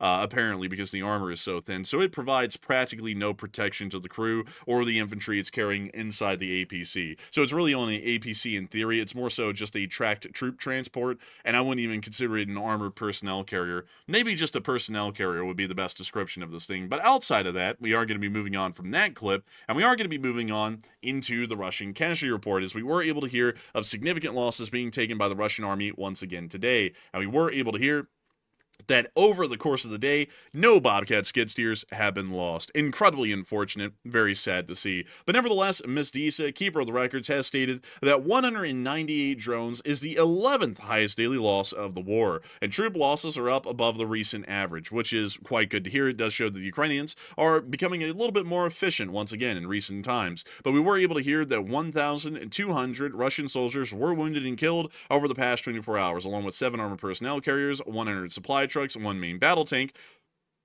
21 artillery systems, 198 drones, 1 MLRS, 12 cruise missiles, and that was it. But still, quite a significant number of personnel and equipment that was destroyed by the Ukrainian armed forces throughout the course of the day. We also were able to get additional information throughout the rest of the front as well. But before we get into that, Matthew has a very interesting question that he's asked all of y'all, and it looks like y'all have all weighed in. So what do we got, Matthew? All right, so let's return back to a piece of news which we covered just a short while ago and get to this poll question right here. So the question says, Ukrainian President Zelensky was included in NATO's group photo at The Hague, which is typically reserved for NATO members only. And of course, Ukraine is not yet a NATO member. So what does that mean? And it looks like about 33% said Ukraine is already de facto in NATO, while 28% said Ukraine will soon be in NATO very soon, and 20% said Ukraine will never be allowed in NATO. And so far, it sounded like the Ukraine NATO membership had been ruled out by the United States and other NATO countries. There were obviously a lot of proponents for letting Ukraine in, but it sounds like the nays outweighed the yays. So right now, it's looking like maybe Ukraine might be maybe back on track to be perhaps put into NATO. It's not really clear right now. And I don't want to say that just yet because, of course, there's always some uncertainties about that. There's some requirements that Ukraine has to meet, which they may not be able to meet just yet until they do a little bit of work with their government. But it seems like it could be somewhat likely because you got to remember the United States president, who was the one that was very vocal against Ukraine becoming a NATO member, he was literally standing at the very front of that photo and knew Zelensky was right back there in the back. And also another small note, notice Zelensky wore a suit this time. I know some people are going to be like, yeah, who cares about wearing a suit? You know, he can wear a suit, t-shirt, or whatever. But that was a big deal to the U.S. president last time was Zelensky not wearing a suit. Now Zelensky wore a suit, and all of a sudden he's in the NATO group photo as a non-NATO member. So make that make sense, it appears to me that Ukraine might have some hopes to get NATO yet again. I doubt this is false hope, or otherwise he wouldn't be included in the group photo. But Enforcer, what say you? I generally have to say that it does appear that once again the Ukrainian, well, at least the idea or consideration of putting Ukraine into NATO might actually be considered. We do have to consider that prior, we have never seen the president of Ukraine in a NATO group picture. Of all of the heads of state of the NATO countries in the alliance. This is the first time ever. And also, secondly, we have also seen that once again, it appears that the president of the United States is starting to pick commanders of the NATO forces in Europe that once again have a very positive outlook on the Ukrainians and supporting their current endeavors to survive the conflict. So I would say that it is showing us that Ukraine may be once again moving towards a possible NATO membership. But once again, that is a very questionable sort of thing. We could see that the Ukrainians may never get NATO membership, or they may be put into NATO. It's very hard to say because currently the office of the president is a very unpredictable thing, at least on the analysis end. We think that there will be one response and then it's a complete other. So we'll just have to wait and see for the large part. But moving on from that and on into the area of Eastern Europe, we are able to hear, well, more so Eastern Ukraine, we have been able to hear near to the area of Krasnoyarsk and Makivka ongoing firefights of the 2nd Mechanized Battalion, 3rd Armor Brigade, which was fighting against Russian positions inside of this area. We're going to have to mute the lo-fi hip-hop music and just show you all the clip. But you see them here hanging out in the thickets in the forest here. It looks like it's all greened up for the summer, too. This is a lot of foliage here that they haven't had to work with before. Oh, yeah, and it provides a lot of cover. It also makes the firefights a lot more intense because usually folks only run into each other at incredibly close distances because that underbrush makes it where you can't see anyone anymore through a decent area or a long range through the trees. So we can see them here finally coming up on each other.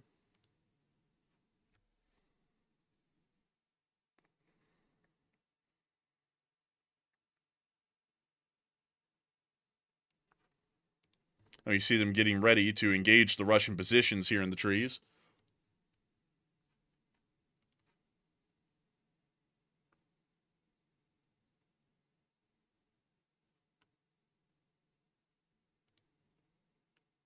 Also, by the way, like I want to apologize ahead of time. I'm trying to get rid of these bots out of this chat as fast as possible. We have all the subscriber modes turned on, slow mode and everything, and the bots are going through the trouble of subscribing just to come in here and go berserk. So I'm trying to get them out of here as fast as I can, but it is taking a second because there's a horde of them tonight. So just pardon the bots. Inside of the tree line, trying to move around. Of course, the underbrush making it somewhat difficult.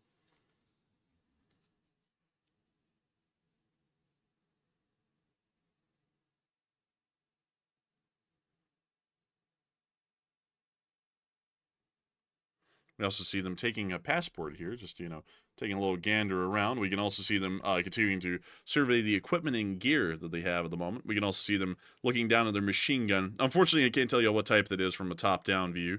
We can also see them greasing the machine gun with what appears to be gun oil or possibly WD-40. I could not tell which one it was.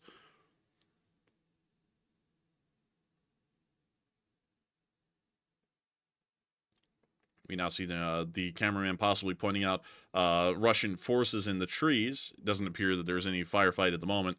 But you now see him in the prone position, aiming a machine gun through the trees, possibly getting ready to lay him low.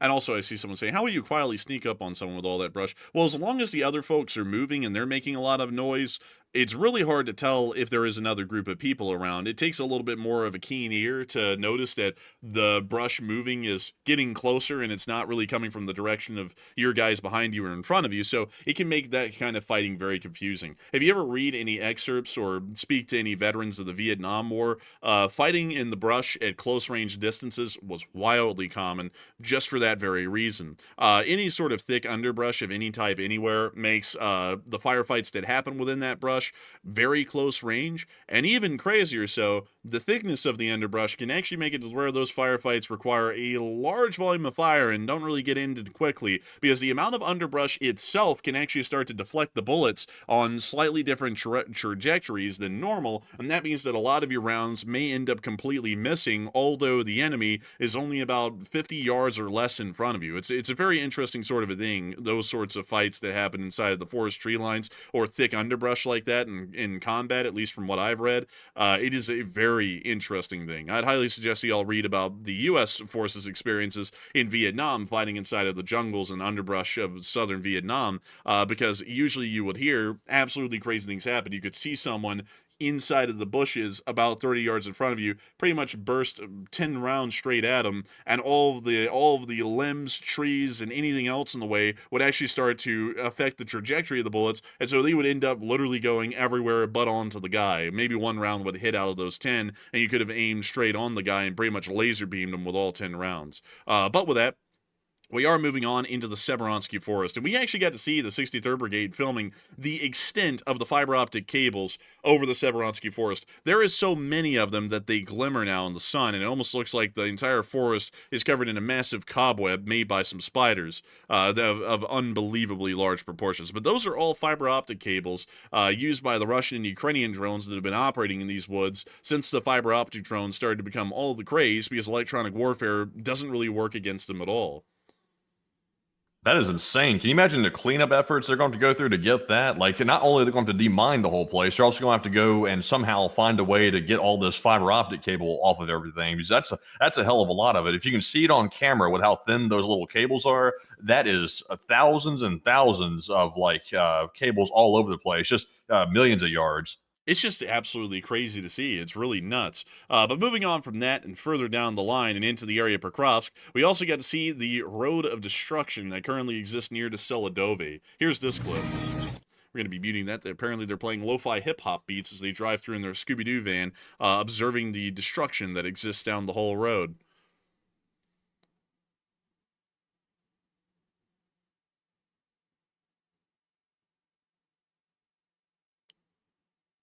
And we see them here showing the continued destruction of the Russian vehicles throughout the whole area.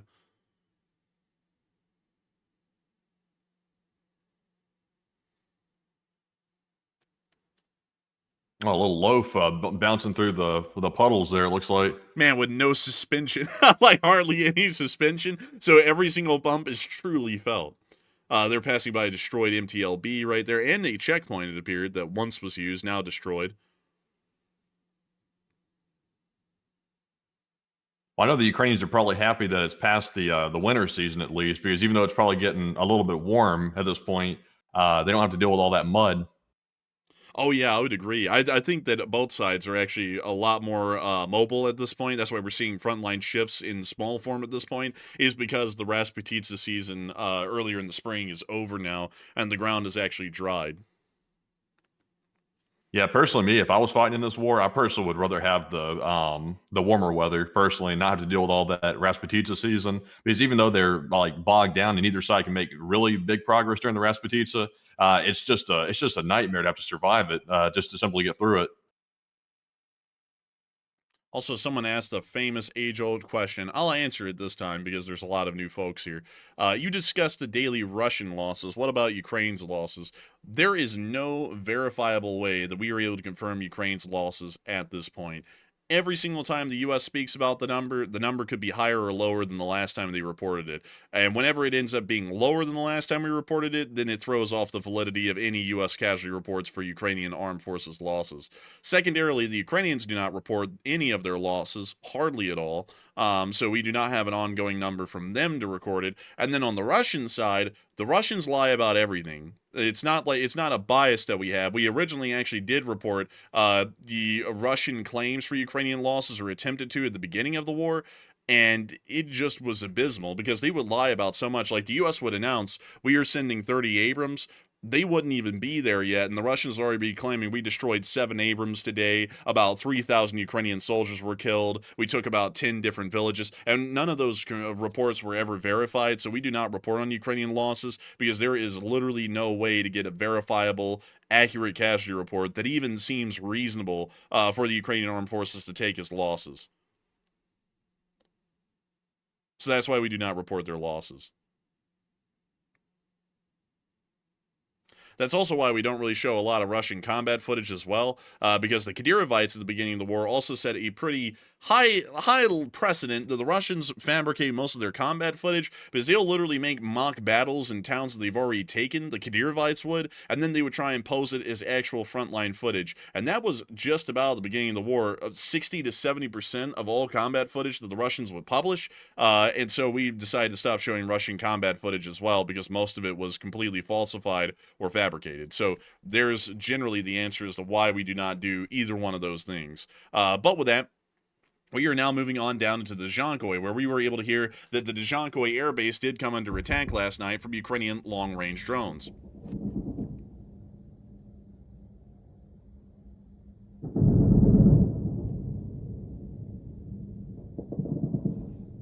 Sounds spicy. That does sound spicy, and we were also able to see a little bit of additional information as well about the Dzhankoy air base being hit. Here's another clip. And there was the hit. From what we generally know, the Dzhankoy air base seen here, I can also show it to y'all on the map really quickly, right here, was directly hit. We do not know what was actually housed at the facility or what kind of losses may have been suffered as a result of this attack, but it does appear that there was a direct hit onto the airbase, and there was a decent amount of damage caused as a result. Outside of that, we were also able to hear within the western region of Crimea, near to Chornomorsk, that there was a Russian HQ of the Special Forces unit Espanola that was hit quite hard. We actually were able to see some on-ground footage of the damage that actually was published by the Russians.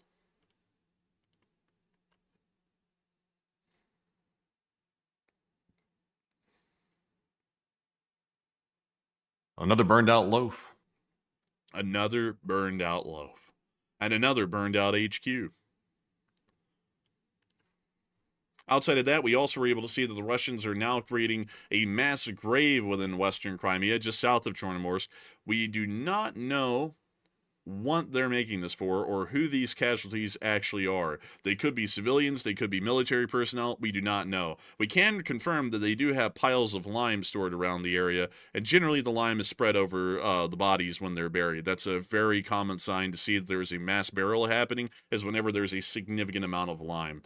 So it does appear that this is a mass grave, and there's already been a significant amount of burials, at least in this one row here in the mass grave, because there's already been a large amount of lime spread over that area. So we don't know who's being buried inside of this mound, but considering that there is satellite proof of it, if the Ukrainians are ever able to retake Crimea, hopefully they'll be able to exhume this mass grave and figure out who was actually buried in it, whether they were Russian service members, that the Russians weren't wanting to return home so that way they didn't have to provide payouts to the families of the deceased, or whether these ended up being civilians that were killed in some sort of a mass execution and are now being hastily buried somewhere within western Crimea. We're just not entirely sure which it is. But with that is all of the news that we have for the day. We actually do not have a speech from President Volodymyr Zelensky, at least at the moment. He is currently at the NATO summit, so he was not able to make a speech for us to kind of have our halftime show of a sort, so that we could go and get some water, maybe use the restroom. So we are going to be pressing on immediately into our question segment, where we get to talk to each and every one of y'all, and it is an absolute blast. We absolutely love and adore getting to talk to all of y'all. Usually there's a lot of interesting questions, or we just get to chit-chat with all of y'all, and really just talk about literally anything that's neat and interesting to folks. And I gotta say a big thanks to all of y'all so far for watching our news summary that we've had tonight. The news wasn't as big as prior days, and we have been able to see that has reflected in the viewership. It's only 200,000 people, which is still an insanely large number, have been here tonight. I've got to thank all of y'all and the hundreds of thousands who have been here so far for enjoying this stream tonight. There's still 17,000 of y'all here, and at the peak there was actually 25,000 people here. So amazing to see that so many people have stuck with us throughout the course of the night. as we have been able to continue to cover the news from literally around the world. If you've enjoyed this tonight, I thank you greatly. This is actually what our normal nightly news coverage looks like, is covering any of the major conflicts that are going on around the world, including Ukraine, the Middle East, and any active developments largely of a diplomatic level, but of a warlike diplomatic level happening in East Asia. If y'all have enjoyed, please make sure to subscribe. We would love to have y'all join us. We have gained about 1,000 subscribers today, just about, and we would love to know that people continue to join our channel as we cover the news. We are pretty much on the march at this point to 500,000 subscribers. We are pretty almost at 470,000 subscribers, so 500,000 is not too far away from us at this point, and we might be able to reach that here incredibly soon. So please be kind and subscribe, and we would love to have y'all here, and we would love to know that y'all are helping us on the march to 500,000 subscribers as we continue to cover the news from around the world every single day of the week for every single year that we can be here on air. So a huge thanks to all of y'all once again. And Matthew, please take it away. What do we got for this question segment? All right, so it's now time to move on to our question segment and get all the questions from the audience, or super chats, or live chats, and the Morse code decoders of the night. You might notice we've already covered all of our polls, so it's time to move straight into our super chats at this time. So this one goes to Just Chillin', who's a channel legend, and he puts in a $20 donation. And thank you very much, Just Chillin', for that support as well. He said, if you were the president, would you go back and double tap those 3 nuclear sites again? Honestly, real quick, I will say, before the enforcer gives his answer real quick, if I were personally the president, I would say, first of all, I would never call it a ceasefire because it wasn't really appropriate to have a ceasefire yet. The objectives that Israel had stated they wanted to do, which was regime change, that had not been achieved. Now, I think that was a legitimate objective. That was a good objective, and that would have eliminated the threat. But the U.S. stepped in and said, we want a ceasefire because we want a ceasefire. There was really no real reason behind it except for we just want one. So I would say if it were me, I would definitely go back and hit those nuclear sites again. But what would be crucial, though, is to wait for Israel to continue attacking the Iranian government, because it's really crucial to get that government out of there, because while the government remains, there's always going to be a risk that they could restart the nuclear program. So that's what I think. But Enforcer, what say you? I would have to say that I would agree with Matthew on a couple of topics, but I also have to add my own little interpretation to it.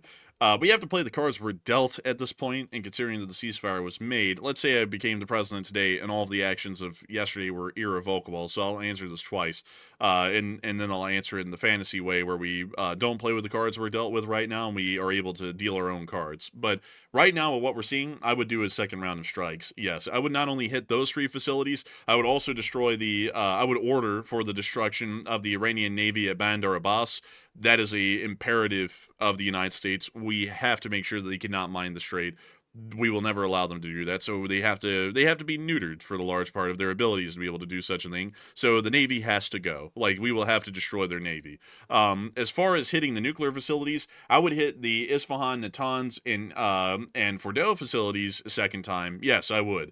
But as far as the other facilities, I would also go to the IR-40 reactor in Iraq, as long as the heavy water production facility, and hit both of those for a first time for the U.S., second time overall. Would also hit the Parchin nuclear facility as well, and I'd also try and make sure to destroy any other additional facilities that may have anything to do with the Iranian weapons program, whether it's confirmed or not, just to play it on the safe side. That's just what I would generally do. Now, let me answer it in another way, where I was the President of the United States the entire time that this was about to happen. Operation Midnight Hammer would still have been conducted if I was the President of the United States. I think that was a great move. However, when information started to come out that it didn't appear to be entirely successful and that the Iranians will be able to restart their nuclear program in a couple of months, then I would have gone all in, at least from what we're seeing right now. There would have been a second wave of strikes. There would have never been a ceasefire. We would continue to press this home. As a matter of fact, if the Iranians, which they still would have pre-notified the United States, we're going to fire missiles at your forces in Qatar, I would have said, no, that's not a good idea. And if you do that, there's going to be very dire consequences. There's already going to be consequences right now. But if you do that, there's going to be even severe consequences. You may as well kiss the Ayatollah goodbye. And you may as well kiss the entirety of the upper levels of the government goodbye as well. So make sure to respond very carefully. I wouldn't respond at all, or else there's going to be severe consequences for the Iranians. Because I don't like the idea... Because I'm going to tell y'all how I really looked at the pre-notice of firing the missiles at the United States forces in the Middle East. I looked at it as pretty much, Mr. President, this is the Iranians here, and we're going to fire at U.S. citizens, people that are in your people of your own country, your countrymen. We're going to fire at them, and if you can stop the missiles, that's good. But if you can't, we're going to kill them. And then the president said, "Okay, that's fine." And we're good with that. Pretty much, in my opinion, the president pretty much said, "Okay, that's fine if you put my own citizens and service members in danger. It's fine if some of them end up getting killed. I don't really think that'd be too much of a bad thing, really." Like, that's really how I took it. I didn't like that because these soldiers aren't just soldiers; they're people. They're citizens of the United States that are doing a job in the armed forces.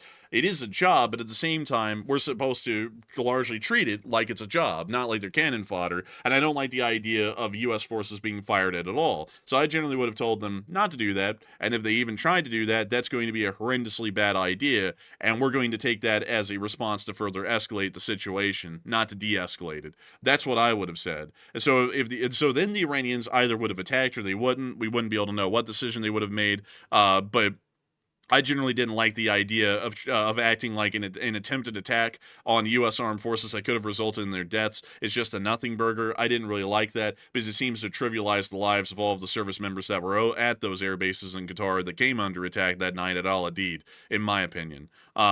But right now, there would be no ceasefire if I was president. There would be continued strikes, and the Iranians could either give in, because when we provide ultimatums, people have to understand, just to move on to this really quickly, when we provide ultimatums, that's what they are. They're ultimatums. They can either accept the ultimatum, or we will go to whatever lengths the country needs to ensure that they will adhere to that ultimatum. Whether they're living or not to see that is up to them. But we will go to any lengths to ensure that the ultimatum is accepted and followed through to the letter. There is no moment where we go, okay, well, now that they've gotten their anger out, it's time for peace. Oh, hell no.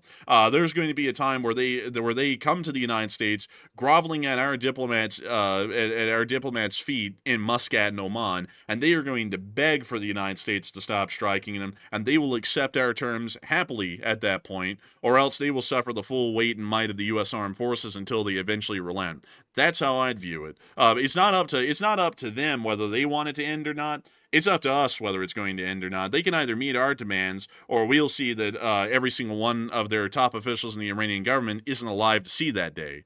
It'll be up to them. But I'm the person who doesn't like to sit there and start a conflict and then end it immediately to try and possibly get a Nobel Peace Prize. The prizes and shit don't really matter. What matters is that we're doing the best things for the country, and the best thing for the country, in my mindset, is to make sure that we make the enemies of this republic understand that the only reason that little Ayatollah fella's alive and his little hairs on his beard have not been singed by hellfire is because the United States allows him to survive. It's not that he has any ability to do it. It's because he has been given a benevolent chance to survive, but if he wants to continue to live, he's going to have to play the game by our rules. That's how I generally look at it. But I hope that does address it the best I can, at least in my opinion. I do thank you for the support, and I hope that answer that the best I can, in my opinion. And with that, we are on to the next one. All right, and our next one goes to Paul Weekly, who puts in a $20 donation, and thank you, Paul, as well, for that support. And he said, how do you find these videos so easily on social media? It's fantastic, and great work to the both of you. And Paul, we have refined our sources over 3 years. It's been a very long process to refine our sources to this point, and basically it's been through trial and error. So we've learned which sources are reliable, we've learned which ones aren't reliable, and we've honed our sources over the 3 years. So it's basically just a long time of experience, and that's pretty much it. It didn't always start off like this. So in the beginning, we did have some mishaps, but over time, we've gotten pretty good, I would say. But Enforcer, what say you? That's generally how it's worked. We've just curated our sources over years. And we've also built up a good rapport with a lot of the open source intelligence folks who are out there doing amazing, incredible work to be able to get this thing batted down for a good part. So that's generally the best way that we can answer that. I do thank you massively for support and helping this channel to keep running. And thank you for the kind words as well, because that's generally how we've gotten it down to finding the stuff really easily and making sure that it's as accurate as it possibly can be. There's still a thing here and there which may not be accurate, and we do issue official retractions whenever it's not accurate. I mean, we're not running this thing based on ego. We're not trying to act like we're experts or we're always right. But at the same time, if something is wrong, it's just wrong. I'm not trying to be fueled by ego here like other people do on YouTube, where they act like they can never make a retraction and there's information is never wrong. Because while we get a lot of things right, and I would say that we generally get these days at least 90% or more of our information right. There's still that 5 to 10% that will be incorrect, and we do have to give retractions on that stuff because we're wanting to make sure that we give you all the actual story. And if something isn't just lining up as factual, then it's given a retraction. That's generally how we work it here on the channel. And so a big thanks to you so much once again. I hope that does address that well. And with that, we are on to the next one. And we also have a $20 support from Lazarus7049. And thank you very much, Lazarus, for that support as well. He said, any thoughts on the fall off of Russian losses? Well, actually, there's been a little bit of a significant uptick, at least in the past few days. But the reason why there's been a drop in Russian losses is that the Ukrainians are starting to conserve a little bit more ammo in most places. So this is decreasing the chance for any kind of casualties anywhere on the front because the Russians just aren't getting hit as much lately. That's generally the best explanation I could give for it at the moment, because we do know that the Ukrainians are having to conserve more ammo because now they're only relying on European arms support instead of a whole NATO arms support initiative provided by the US, Europe, Canada, and so on. So I hope that does address it the best I can. A big thanks to you once again for the support, and we're going to grab another one. All right, and real quick, let's address the poll that I just put up, because this is a question right here, which I personally am curious about myself to see what the audience thinks about it. And the question is, how do you think Netanyahu is handling the Iran situation overall? This conflict with Iran and Israel, how do you think he's handling it? So 41% said he's doing really well, while 30% said it's a mixed bag with him, and 18% said he's doing really poorly. Now, on this one, I will say that Netanyahu generally does a good job for Israel. He's very patriotic for his country, but I will say his handling of the situation right here at the very end of it with the ceasefire situation has not been great, in my opinion. What he did by attacking Iran and Tehran right before the ceasefire was going into effect, that was clearly going to inflame the situation, and he probably knew that. He definitely knew that. Let me take that back. He definitely knew it was going to inflame the situation, and he did it anyway. If he didn't want a ceasefire, he should have had the balls to simply tell Trump, hey, look, I don't want a ceasefire, and I'm not going to agree to it, and that's the end of it. But instead, he sort of played games with it and made the president of the United States look like an ass, and also made himself look like an ass, in my opinion. So now I'm with the 31%. I would say it's a mixed bag with him. But Enforcer, what say you? I would agree. I would say that it's a bit of a mixed performance. It hasn't been looking too well towards the end. I would have to agree with Matthew for pretty much all the same reasons. It's just a little bit odd, you know, because when you agree to a ceasefire, you generally are supposed to uphold it. And he didn't. So, you know, like it is what it is, I guess. I would say that I've generally not been too pleased with his performance towards the end. I'm not saying that he's doing terribly, but I'm also not saying he's done amazing. It's more so down the middle. He's kind of a little fanatic. Like someone actually said it a little bit well in the chat. He's a little bit fanatic to a degree. And in terms of governance and administration, you can't be fanatical.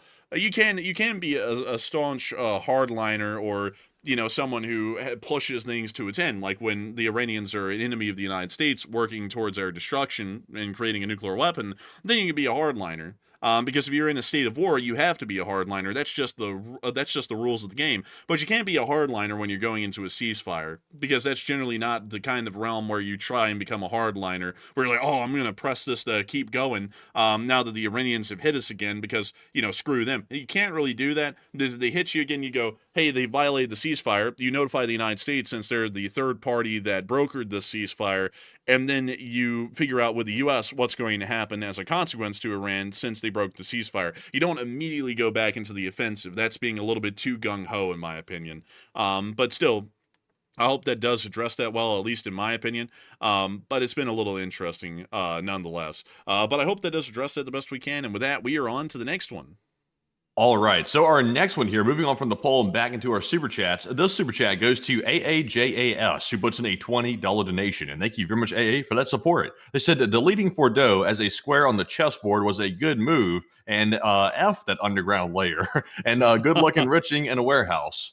And thank you for the support. It does appear that apparently some of the actual equipment in Bordeaux, at least according to what we're hearing right now, may have actually been able to survive. We'll have to see whether that ends up being true or not. It sounds like it's becoming highly likely, though, because also it appears that the IAEA is saying that. And as far as anyone goes, the IAEA usually has the most accurate information. I mean, it wasn't that long before the U.S. struck the Iranians that the IAEA announced that the Iranians were in clear violation of non-proliferation treaties. and that they were working towards a nuclear weapon quite clearly at this point. It wasn't even up for question.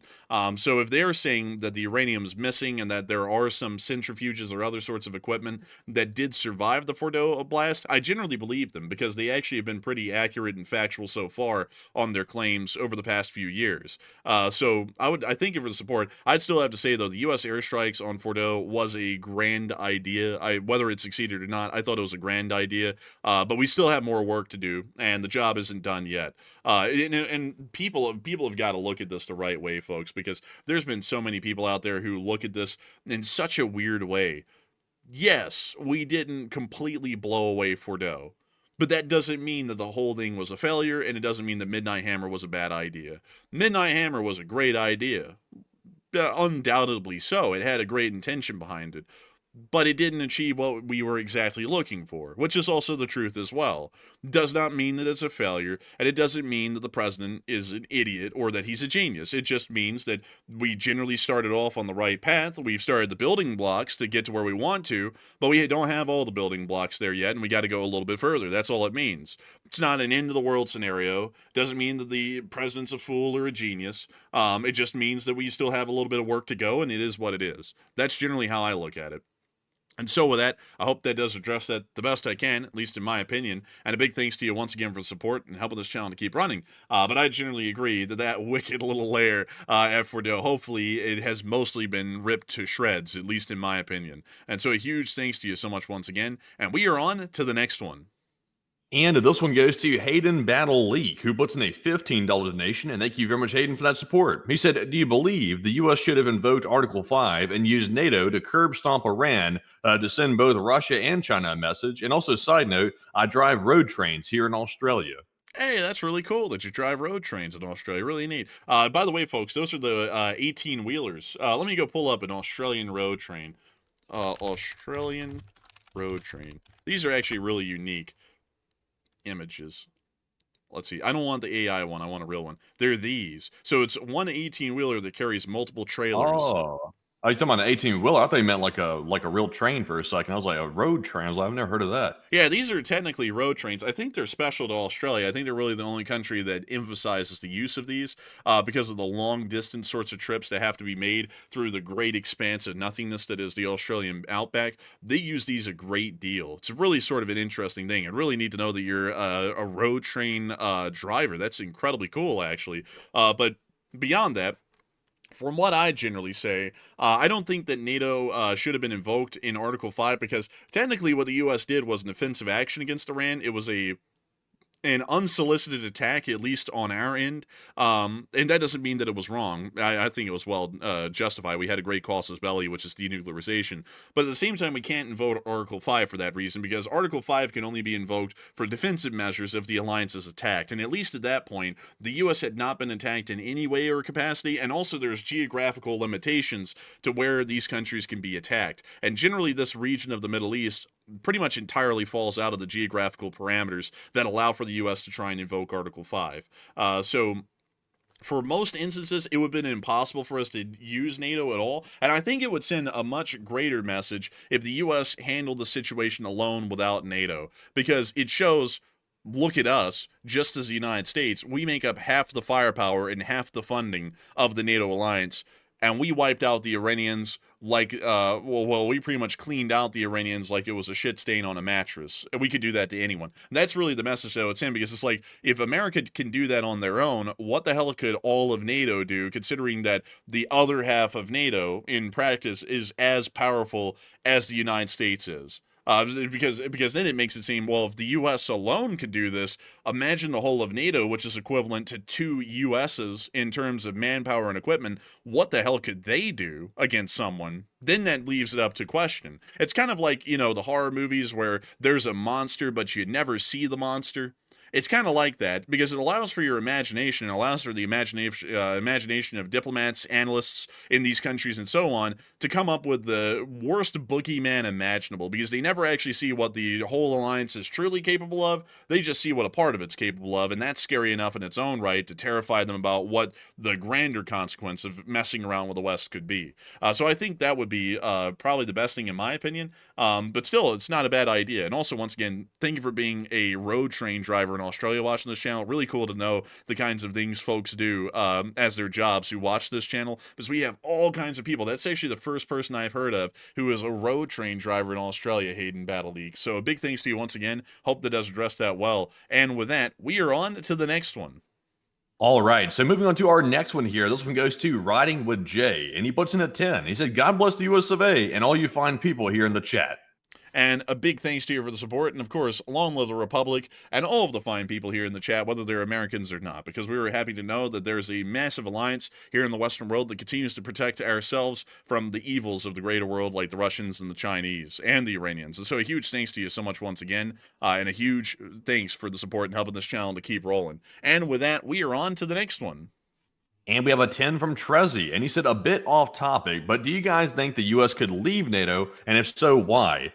And Trezzy, we could leave NATO. It's entirely possible for the U.S. to simply leave it, but that would be the single worst foreign policy decision that's ever been made in the history of the world, I would say, because an organization like NATO doesn't come around often. It's a very strong organization. It's been a cornerstone of world politics for a long time, and it's a real asset to the West. And NATO is something that we should cherish very closely and make sure that we try to keep adherence to it as close as possible, because once NATO is dissolved, our enemies, they were consolidating. China, Russia, Iran, and North Korea, they're getting closer together. So if NATO starts fracturing at a time that's as crucial as this, we're in some deep trouble. And I think that's why all of a sudden you're seeing, for example, the U.S. president and all these other countries, they're still meeting together at these NATO summits, and they appear to be getting along generally okay, even despite the statements that have been made. And I think that's for a reason, because they're starting to realize, okay, we need to keep this thing together because we're about to go up against something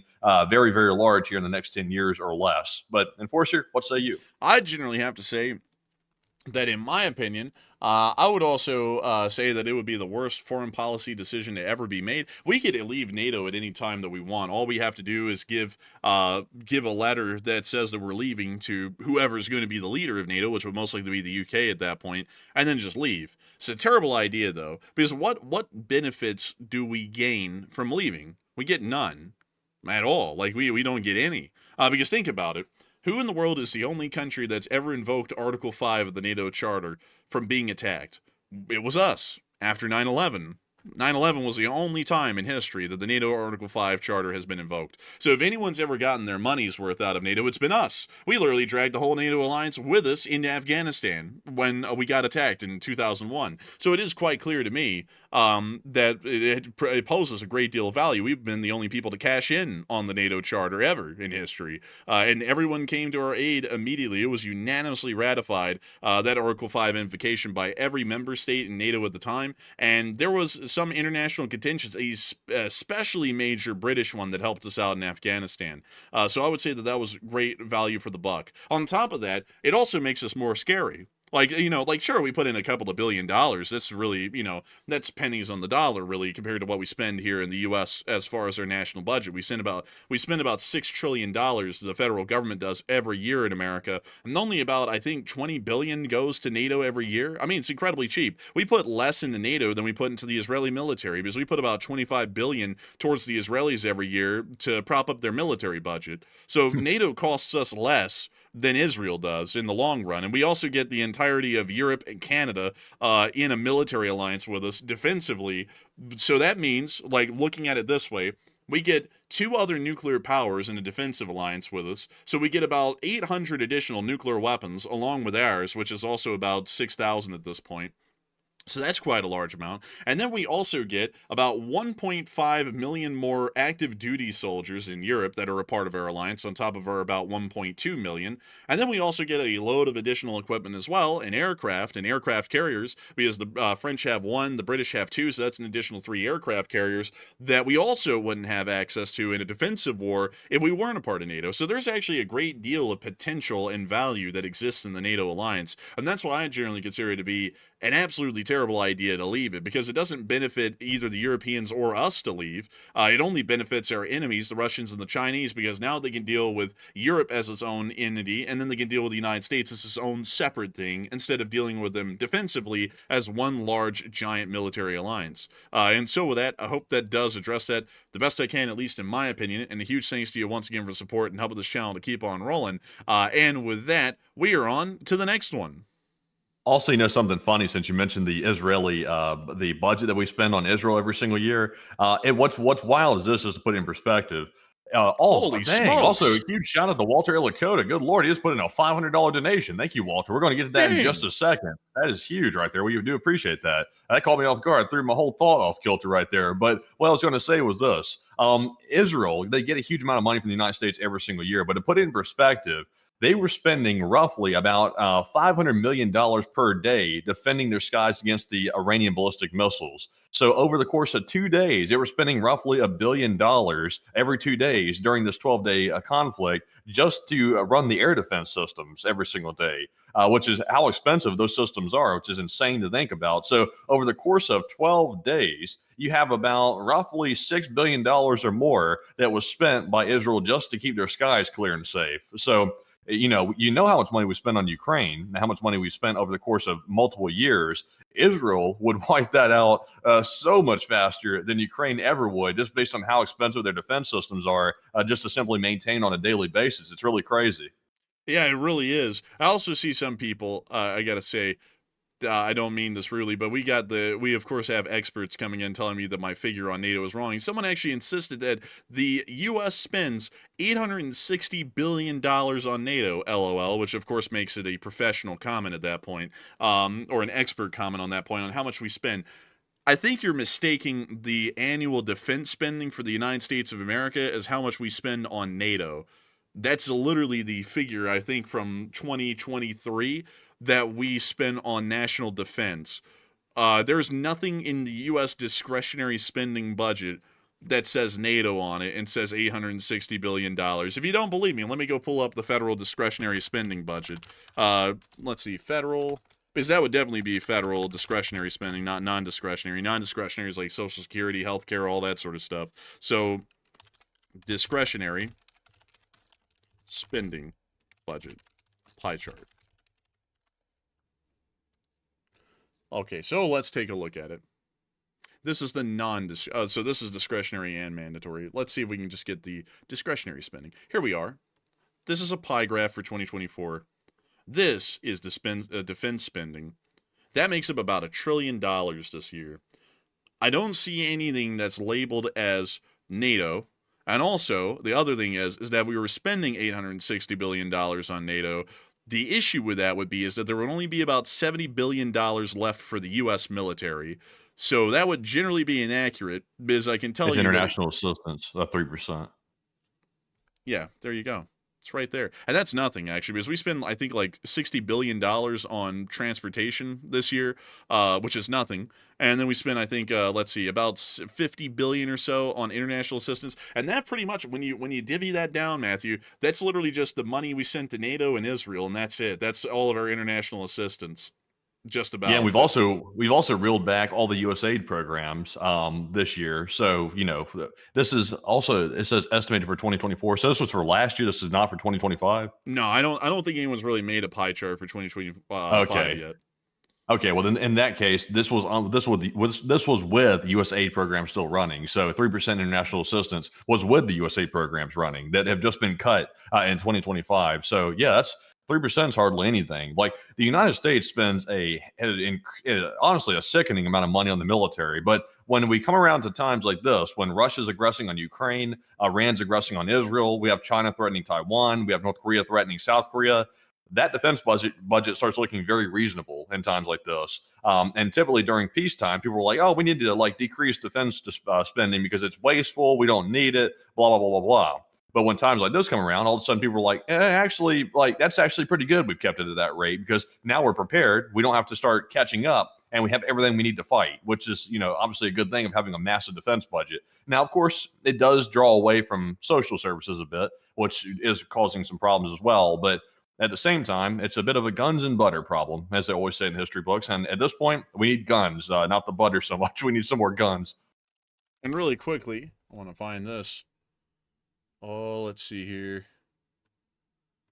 Let's see, NATO. Let me go find this really quickly. Let's go find this. Oh, there's a lot to explain to some people. So let me see here. I'm gonna have to try and explain this because I can see that we have some people. There's a number that might have to learn how NATO actually works, because saying something with confidence and actually knowing how it works are two different things. NATO does not have a giant money pot. They have a very, very small money pot, and that generally just goes to common maintenance things of the alliance. How it really works is that NATO cannot tell anyone to spend any money. They cannot force anyone to spend any money. And generally, they have this thing called a percentage of GDP ratio guideline. So pretty much what they say is, okay, everyone, for our common defense, everyone has to spend about 2% of their GDP, which is their gross domestic product every year, on national defense. Can everyone do that, please? We would love if y'all did. And then it's up to these individual countries whether they do or don't. So the United States doesn't spend squat on NATO. They put $20 billion into the NATO Common Fund last year. We put about $950 billion into the military, which is about, I think it's like 3.5% of our GDP was put into the military last year. So that's how it works. There is no common money pot. NATO isn't just ripping us off blind every year of $860 billion. And also that would make no sense because why the hell would we be paying that? That's quite literally paying tribute to a military alliance that relies halfly on the United States for half its firepower. So why in the world would the United States literally be paying an emperor's ransom every year to just be a part of its own alliance that it created? That makes no sense if you even think about that from a logical perspective, and that's just not even the case. But anyways, I hope that does address that the best I can, at least with the information that we have at the moment. But that's just not how it works. Anyways, with that, we are on to the next one.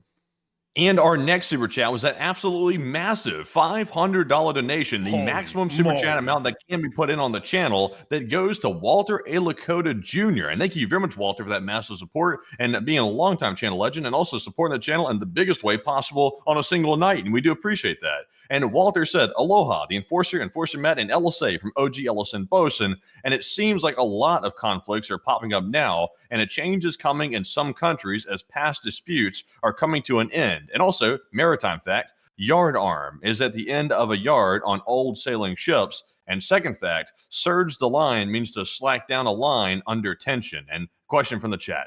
And a big shout out to the OG Ellison Bosun, Walter A. Lakota, a legend of the channel, actually a member of the Merchant Marine, a very proud thing Walter A. Lakota is quite fond of. And I got to massively thank you for being here with us tonight and the incredible support to help this channel to keep on running. I gotta say that it does seem like a lot of conflicts are popping off. And it seems as though there are some that might be coming to an end, but I think that it might only be a temporary end at the moment for Israel and Iran, and even for Pakistan and India, because they also still have some underlying unresolved issues at the moment.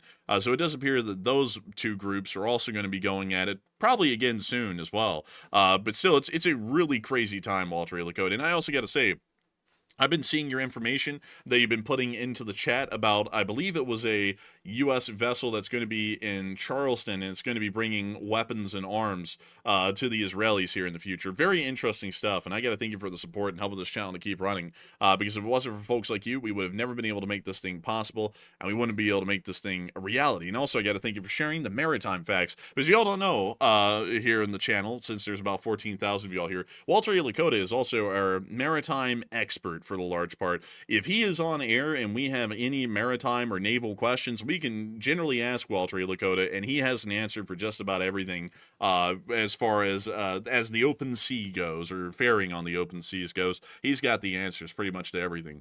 So a huge thanks to you so much for the maritime facts, and we will make sure to get a live chat in your honor, Walter A. Lakota. But a massive, huge thanks to you once again for enjoying this channel and unbelievably supporting it, because you're helping us to make this thing possible and keep it rolling. And with that, let's get that live chat, Matthew. All right, so the live chat question goes to Sean Willem, who said, how many MOPS do the U.S. have in inventory? I actually don't think they have a publicized number of the mops we have. I have a feeling we got a lot of mops. We probably have dozens of them, maybe even over 100 or 200 or so. Because generally, when we produce things, we produce them in mass, and then we just kind of keep them around for decades. So I'd assume there's probably a decent amount of them somewhere. It's just that we don't have an official public number to work off of. But I hope that does address that the best we can, at least in my opinion at the moment. Well, it's not really an opinion; it's a fact. They just don't publish those numbers out there for the public to see. So we don't have that info available for us at the moment. But a huge thanks to you once again. Hope that does address that incredibly well. And with that, we are on to the next one. And man, as soon as I said there isn't a public number, everyone's like 20, 50. There's like a load of different numbers coming out at the moment. But there is no public number. And also that number could be misleading as well, because the big thing is that if we told everyone in the world we only have 50 of them, then they know create 60 hardened bunkers this many hundreds of feet underground, because they don't have enough bombs to hit all of them. So there's not really going to be a public number put out on ordnance and munitions like that, because you could start to run into some massive national security issues as a result in other countries' war planning. And so with that, we are on to the next one. All right, so we have a poll right now running. The question is guns or butter? It looks like 52% said guns, while 30% said butter, and 10% said margarine. I can't believe it's not butter. But honestly, between the two, if I'm being serious, you'd have to go with guns, because you can't have butter and you can't have people to make the butter without protecting the people that are the butter makers. And you can't do that without guns, because everybody else in the world has guns and you need those to protect the butter makers. If you're simply operating with simply the butter, then you have to get a sock and put the butter in it, create a butter sock. And I don't want to be caught lacking with a butter sock. So I'm going to stick with the guns, and I'm not going with margarine, because, that's just, who uses margarine. But anyways, Enforcer, what say you? This is what life is like for the average American citizen. When given the options of guns or butter, they buy guns to make sure they get their butter. Like, it's like, man, we do like that North Korean propaganda video, where that guy's like, they go buy guns, or something like that, and they go into schools, or whatever he said in the actual video. But beyond that, I would say I would also go with guns as my answer as well, because, folks, guns, you can acquire butter with the guns. And also you can grease your guns with the butter. Wouldn't recommend it, but you technically could. It's just that it won't last for much longer, and you'll probably break the gun. But beyond that, I'd have to say you can also grease them with guns too. You can also grease your guns with guns. Like you can pile more guns on top of your gun on gun violence. Man, dude, you sit there like it's like those little goofy shotguns that they have like underslung on like M4s now sometimes, like the breaching shotgun. It's like that, man. In America, they buy guns to put on their guns. Like, it's like, dang, dude. Also, by the way, I got a question real quick. Since we're in the question segment, we got a second to rabbit hole. Who can be the first person to chat when I ask this question to say the right answer? Who was the U.S. president to first use the terms guns or butter? Who was the president? If you can say it, put it in the chat. I actually don't know the answer to that one myself. Oh, you don't? No, I don't. Oh, I'm shocked. There was also a guy in Nazi Germany that used the phrase guns or butter, but we won't mention him. We'll just leave him out. But also, the British Prime Minister, Margaret Thatcher, also adopted that phrase, a belief in the U.S. president that actually said that. So let's see if someone says it here in a second. I'm not seeing everybody guessing Bush, Kennedy. Nope, that's not him. That's not Truman either. Nobody's getting it right. What the hell? Like, nobody knows this answer. That's crazy. Can I take a pot shot at it? Yeah, you can take a pot shot. I don't see anybody saying the right answer, by the way. Was it Nixon? No, I can't believe nobody knows this. Like, nobody knows who said guns or butter. Like, not a soul. No, not God. No, not him. Well, it couldn't have been FDR. No, it wasn't him. Well, who was it?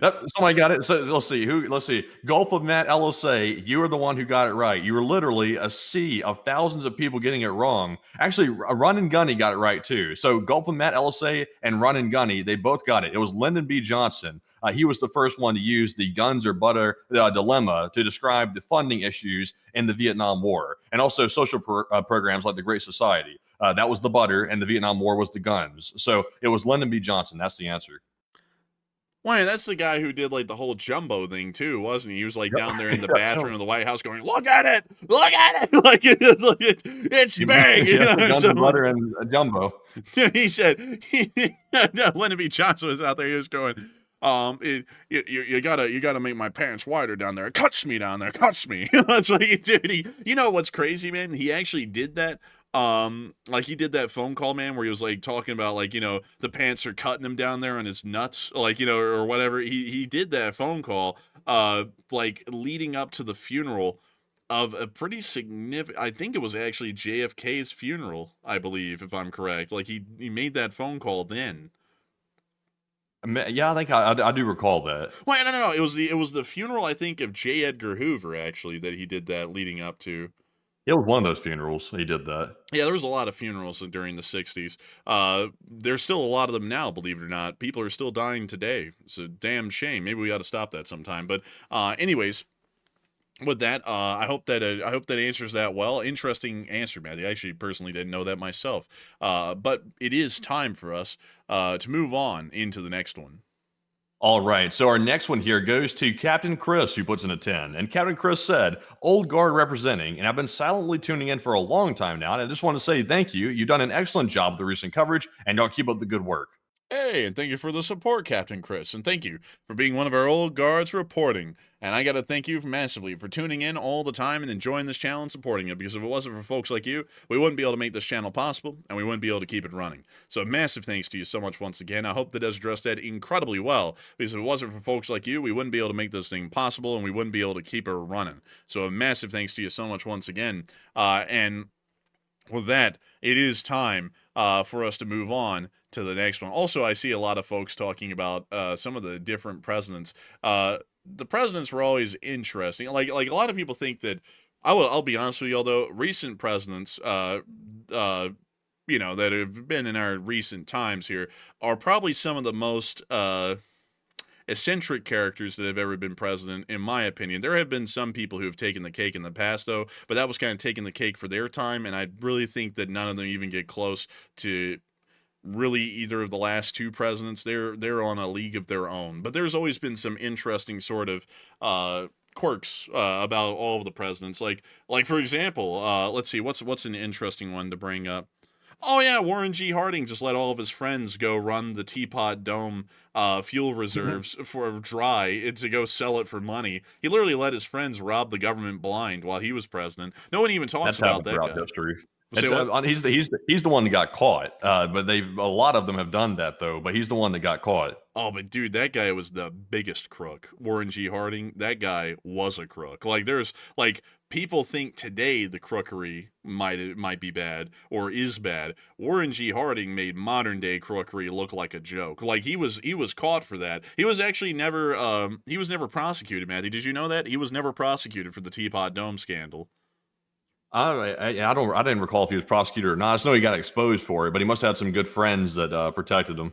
Yeah, and then there was let's see here. Teddy Roosevelt's actually a great guy. I will not take any Teddy Roosevelt slander here on this channel. I think he was one of the greatest. Let's see. Isn't that the president that used to say, "What's up, bitches"? Yeah, he was that guy, man. He was, he went up like on that stage. He got shot by that loony, and then he brought him up, and he said, "What's up, bitch?" And then the guy said nothing. He said, "Take him away." And then he went right back up on stage and did like the 2.5-hour speech. That was him. But let's see. Another interesting president who came right after him would have been Taft. Taft was a big man. Like literally, he was a big man. I think if I remember correctly, Matthew, Taft was the one who got stuck in the tub. And they had to build a tub big enough to fit 4 men, so that way he could be in the tub. Let me pull the picture of Taft. Let's see Taft here. was a big boy. He was a big boy. Taft was a big fella. Not now I'm not like making fun of nobody. Like somebody gonna say, "Oh, you're like shaming the guy" or something like that. Listen, if he was comfortable, he was comfortable. People apparently didn't have a problem with it. They elected the guy, so it's whatever. But it's obviously not healthy to be like that. I mean, he found out the hard way it wasn't healthy to be like that. But yeah, the bathtub thing in Taft, that was not the like shining moment of the country, I don't think. Man, Taft was up there, man. Taft was up there. They're like, what about the guns or butter? He said, butter only and trouble it. Like he's like, bro, he was feasting, to say the least. But then Woodrow Wilson, Now, Woodrow Wilson was a character, and some of y'all may not know this. Like there's a lot of people who talk these days, like, is the president mentally well enough to be president? Like, that's been brought up under this current president and the last one. Woodrow Wilson actually had a stroke. Did you know this, Matthew? He had a stroke that was so bad that he pretty much turned into an invalid as a result of the stroke for the last year he was president, and Wasn't that nobody the one that was knew. put in the wheelchair? No, no, I think that was FDR. But Woodrow Wilson was bedridden for that whole last year that he was president because the stroke literally pretty much turned him into an invalid. And his wife was the one who was pretty much running the country. So anytime anyone would show up to his house, because he wasn't in the White House anymore because he had the stroke at one of his own houses, so they would show up, be like, "Hey, we were just wanting to talk to the president," and the wife, would be like, "He's busy right now. Can I just, relay the message for you real quick?" "Yeah, we were wanting to ask about this." She would close the door, walk in there for a minute, pretend to talk to him, which she wouldn't because he's pretty much drooling out of his mouth, and then she'd come back and give him an answer. So pretty much for the last year of his presidency, she was the one literally running the country. It wasn't him. Interesting. Well, I mean, oh man, I wish we could talk politics so bad because I would love to just like sort of like explore that one a little bit more, but I'll have to let that go. But it's not the first time it's happened. It's not the last time either. And also, I see a lot of people bringing up a whole bunch of other stuff about Wilson, and a lot of them were like, "Wasn't he like a big racist?" Yeah, he was a huge racist. Like the guy was insanely racist. That's probably the thing that people remember about him the most, and it really is probably one of the most pressing things because the guy, I mean, like it was insane. Like I'll let y'all go read about that on your own, but the guy was in nuts that way. Then the guy after him was Calvin Coolidge.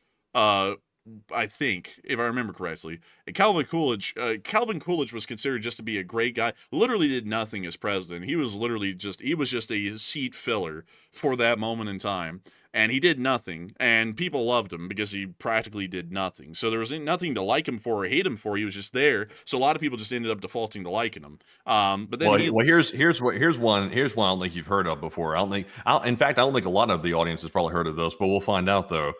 There was one president. There's only one president in the history of the country, excuse me, that has not been married while holding the office. And do you know which one that is? Oh shoot! He's an old one, old time. Late 1800s?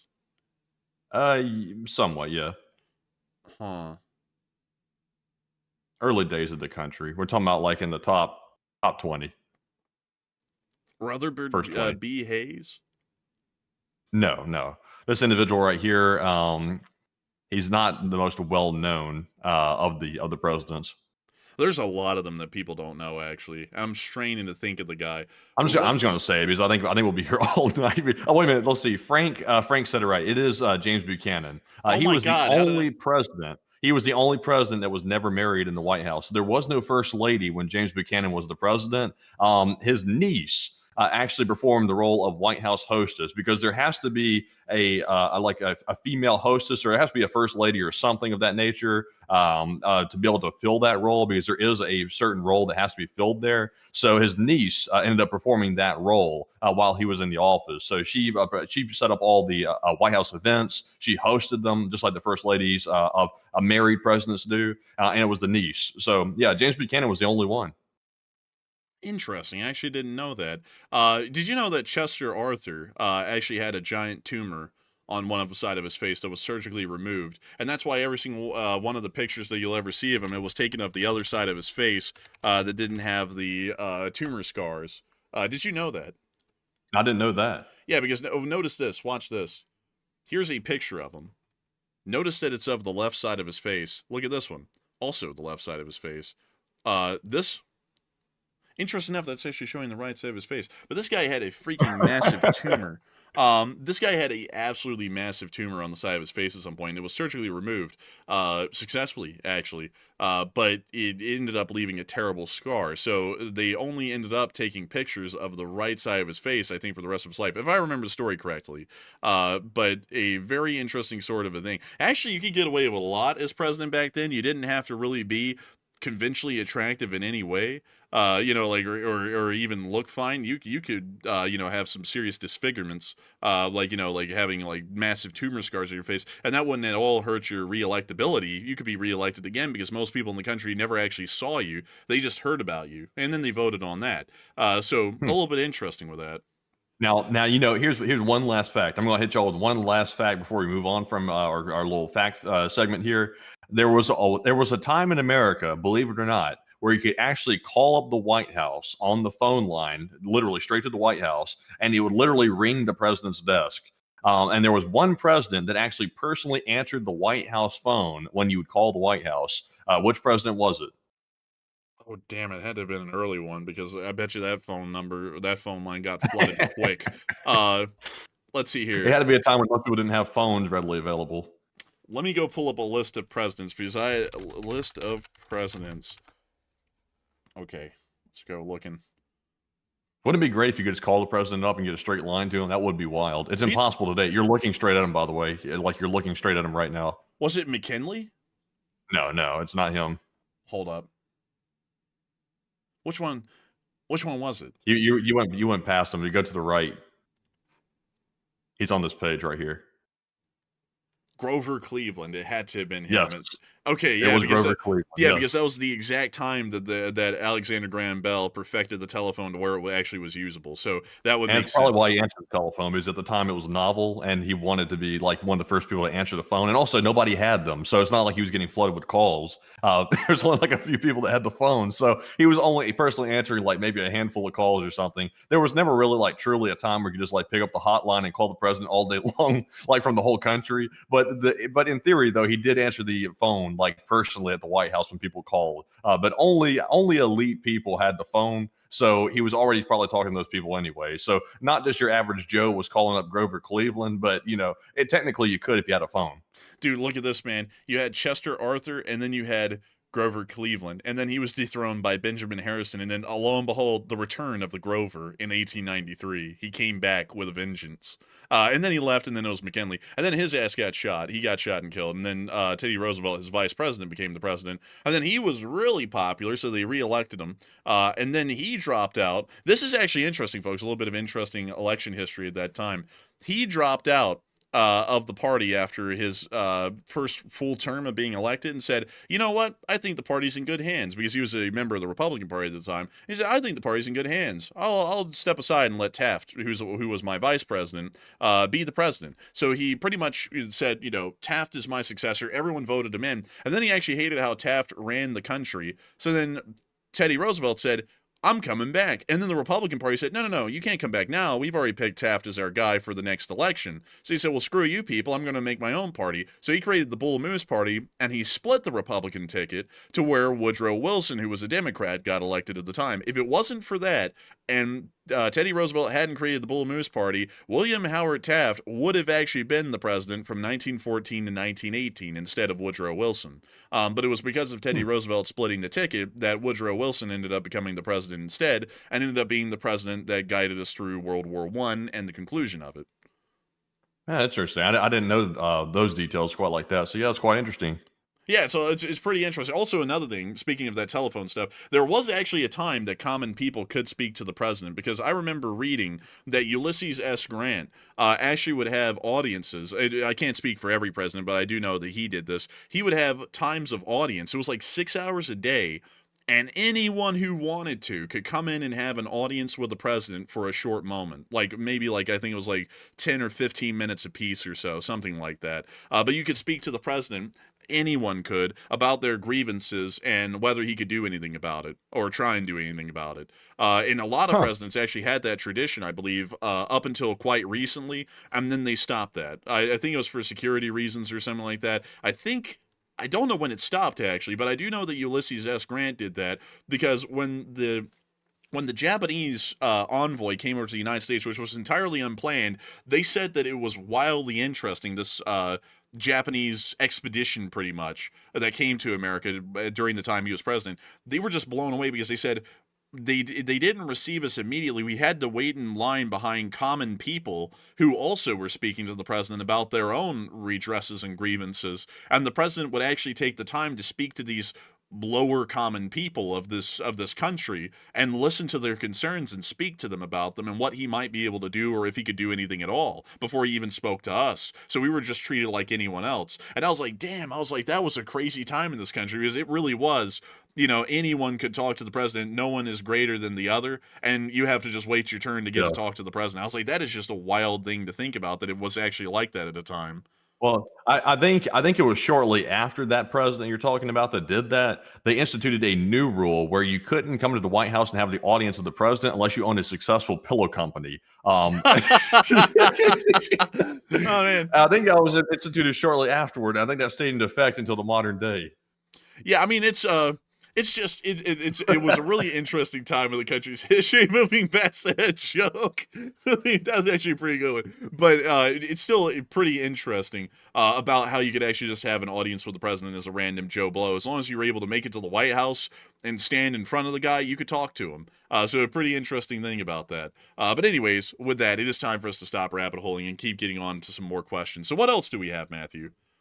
All right, so moving here to our next one. I must admit the pillow joke actually got me cracked up. I didn't realize till I said it. I'm like, that's actually that one killed me for some reason. But anyways, jumping into our next one here. This one goes to Hoodoo, Texas, who puts in a $20 donation. And thank you very much, Hoodoo, for that support. He said, only an alert and knowledgeable citizenry can compel the proper meshing of the huge industrial and military machinery of defense with our peaceful methods and goals so that security and liberty may prosper together. Ike. And I knew that was Ike that had to say that. That sounded like something he would say. He warned about the military-industrial complex. He warned about that specifically, and that was something that was quite interesting coming from him because he was a military man. So good quote. But Enforcer, what say you? And I have to say, a huge thanks to your support, Hoodoo, Texas. Eisenhower was a very good president, very, very level-headed and wise, great guy generally. But I would have to say that the military-industrial complex, man, has been a buzzword for so many people for so damn long. It's almost become like a parody of itself at this point. People saying the military-industrial complex. Like people, I think just he's the one that actually started that term. It was Ike. Yeah, it was him. But people have taken that and used that into the ground. Like I'd just rather like it if people called it the war industry these days, because like that's what it is. It's just war industry. It's the industries of war. It's the military-industrial complex thing. It's just been so used. I feel like it's a horse that's been beat to death at this point as far as a phrase goes. But I would have to say that I would agree with that completely, Hoodoo, Texas. There is a time for war and a time for peace, as they say. But in this modern day and age, due to the necessity of pretty much constant readiness, we have to make sure that the military remains at a large size. His statements were quite profound, though, and I do believe that they should be listened to and a great concern. But at the same time, with the kind of world we live in, especially today, well, you have to see that sort of posturing of constant readiness becomes an important factor again, at least to me, in my opinion. But I still think that folks need to be wary about a war industry inside of a country having a lot of sway or power over a government's decisions or judgments on certain kinds of actions, because everyone must know that war is very profitable for the war industry. So if you ever listen to anyone who's a part of a concern inside of the war industry, they're always going to tell you that war is the answer. And that's also why I say that you have to look at each situation as they come. I mean, as far as Ukraine, supplying them with the weapons of war is quite important. I would say that as far as the Middle East, largely beating the Iranians down with our weapons of war is quite a pertinent thing. But as far as it goes with the Chinese right now, I would say that the path of war isn't one that's very clear and open with them at the moment. And I think that we should tread a little bit more lightly with the Chinese, not because of a fear of them, but because we want to largely get all of our ducks in a row for whenever anything does happen. And I also think that we should certainly make sure to provide the Taiwanese with the weapons and implements of war so that way they can protect themselves. But some people always like to generalize on this channel and say, oh, the enforcers are always for war, warmongers. No, generally with the Russians, I don't really want to go directly to war with them at all because they're a nuclear armed power. If we have to, we have to. That's just what it is. But with how it's going right now in Eastern Europe, I think we could just supply the Ukrainians with the arms and they'll do the business. We don't have to get involved at all, really beyond just providing them with weapons. In the Middle East, we have to get involved because the Iranians are a direct threat and issue to us, and we actually can get involved. With the Chinese, I'd say we shouldn't get involved right now and just go and start a war pretty much because it wouldn't really make too much sense to do that, at least right now. But I do hope that does address that at least the best I can, in my opinion, and a huge thanks to you once again for the support, Hoodoo, Texas, and throwing in a great quote from the one of our former presidents, because there have been some great presidents and terrible presidents. I would say that President Eisenhower was up there as one of the greats, in my personal opinion. And so with that, we are on to the next one. All right, and our next one here goes to Damiano Crossi, who puts in a 20, and thank you very much, Damiano, for that $20 support. He said the Iranians moved the uranium away, and they're going to make a lot of Fiesta ware, tableware. And I'm going to buy some of them on eBay.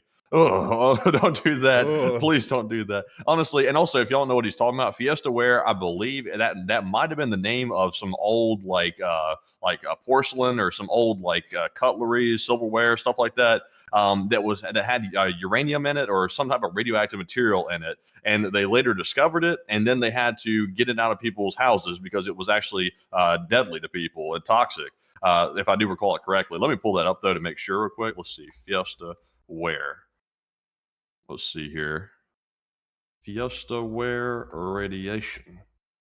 Yeah, Fiesta ware, particularly the original red glaze produced before 1973, contains uranium oxide and is indeed radioactive.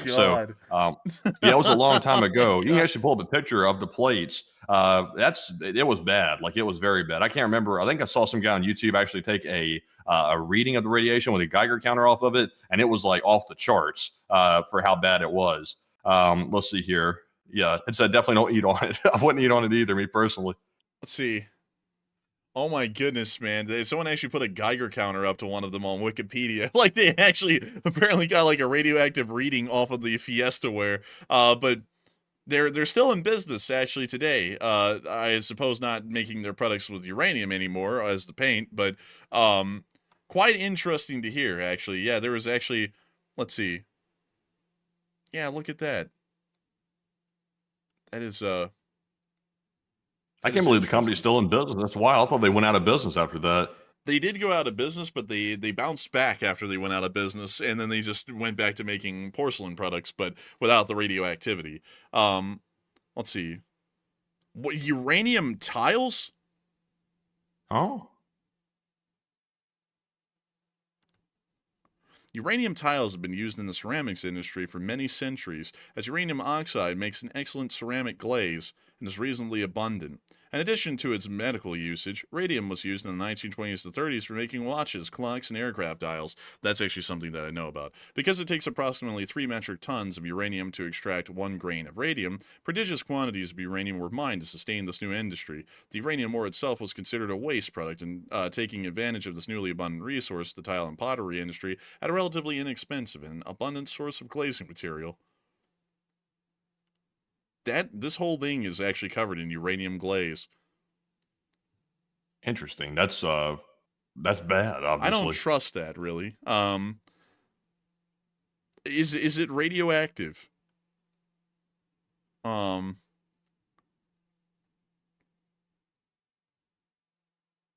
see. The gamma are usually 2 weak.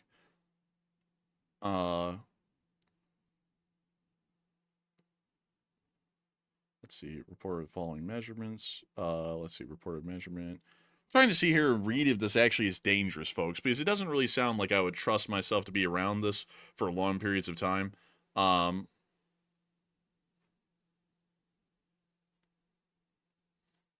yeah, actually, it appears that it's not extremely dangerous, but it's not good for your health to be around any of this long term. So interesting. Quite interesting. I actually did not know anything about uranium glazing. That's news to me. And apparently it was used for centuries. Yeah, and also, by the way, I was looking here on the Fiesta ware thing real quick. It looks like it was limited to the brilliant red Fiesta, according to the Wikipedia article, and it says it's known for having a detectable amount of uranium oxide in its glaze, which produced the orange-red color. So apparently it was only in that one color of Fiesta way, way back in the day that had that. Let's see here. It said it was discontinued in 1944. So we're talking about like a long time ago, many, many, many, many decades ago, that it had that in it. So that's quite crazy, actually. It looks like it says here the company reintroduced Fiesta Red in 1959 using depleted uranium after the Atomic Energy Commission relaxed its restrictions on uranium oxide. And in addition to pottery glazing, uranium oxide was used more extensively in the tiling industry, like you read. Let's see here. Yeah, so apparently they're saying here it was just in that one color, so that's quite wild. So yeah, that company is still around, and apparently it was just that one color way back in like 1944, and that's the only time that's ever had an issue. So apparently it was just that one color. I thought it was like a whole line of it, but apparently it wasn't. Dude, oh my god. Dude, imagine like you're sitting there back then. Yeah, I like 300 pounds of depleted uranium. What do you need that for? Pottery making. I make pottery. Oh, that's excusable. Here you go. And then you just get it. It's like, what the hell? It's like, I don't feel like that should have been allowable. But then again, they also gave out the uranium science kits. Let me go pull those up, Matthew. Have you seen those before? No. They had the U-238 Atomic Energy Lab, and you actually got real uranium ore in this lab set that was given to kids for them to play around with the radioactivity of uranium ore. That's pretty cool. If the kids are learning good with that. There's the cloud chamber assembled. Oh, a cloud chamber. They had them putting the uranium in a cloud chamber? Yeah. Oh, okay. See where the health hazards are coming up here? Yeah. Like, it's like, honestly, it's like, I can't believe they would sell this stuff to people. Like, look at this, dude. Look, the uranium, you've got it all, like, you've got it all here, dude, to give yourself a significant amount of cancer in about 30 or 40 years after you use this thing. It's just, how the hell did this ever get by anyone back in the day? I don't even know. Man, Like, I tell you what, if this company was still in business making these kits right here, you'd see like an order of like 1 million kits from Iran out of the blue. let's see. I want to see like what was the radioactivity that actually would be felt by someone using this set. Damn, it was $650 equivalent in 2024's currency for the set back then. So this was not cheap. Like these were getting getting gifted to kids that were in wealthier families. These sets. Damn, I feel sorry for those kids. Let's see. Wait a minute, hold up. Gilbert's original promotions claimed that none of the materials could prove dangerous. The instructions encouraged laboratory cleanliness by cautioning users not to break the seals on 3 of the ore sample jars, for they tend to flake and crumble and would run the risk of having radioactive ore spread out in your laboratory. This will raise the level of the background count, thus impairing the results of experiments by distorting the performance of the Geiger counter. Huh. Did it also come with a voucher for free cancer treatment? No. But it came with this cool looking logo though. Dan, wait a minute. Go back real quick. It sold for $650 in today's money. Like, who the hell is buying this science kit? Like, it sold for $50 back in the day when it was sold, but it's $650 in today's money. That's expensive as hell. Like, who was buying that for their kid? Man, I pointed that out earlier, man. Like, I was like, Oh, you what did? Yeah, I did. And like, I didn't hear damn, I any didn't hear comments you. from. Yeah, I was like, man, he must have been reading the chat when I was saying that earlier. But yeah, I was like, dang, like I was saying to the folks, I was like, dang, y'all, it's like this must have been getting gifted to well-off kids, like in well-off families, and they were just getting like insane amounts of radiation from this thing, probably putting stuff in cloud chambers and everything. Like that doesn't seem safe. Man, it was poisoning the rich kids. Yeah, they were poisoning the rich kids. Like, oh my goodness. What kind of radioactivity was given off from this thing? So the Bulletin of Atomic Scientists actually made an article on this. But they don't explain how much radioactivity was given off by the set, like when you put stuff in the cloud chamber and everything. Let's pull up like what is the radioactivity of raw uranium ore, and that'll tell you, because that's basically what it was. What is the radioactivity activity for raw uranium ore? Uranium is a silvery gray, weakly. It's at the top. Oh, right here. Yeah, it's I think it was up here. Let's see here. Press the show more and let's see what it's saying.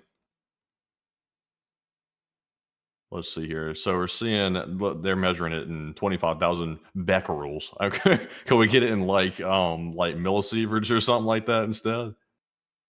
I don't know. Maybe there's something down here that gives it in millisieverts.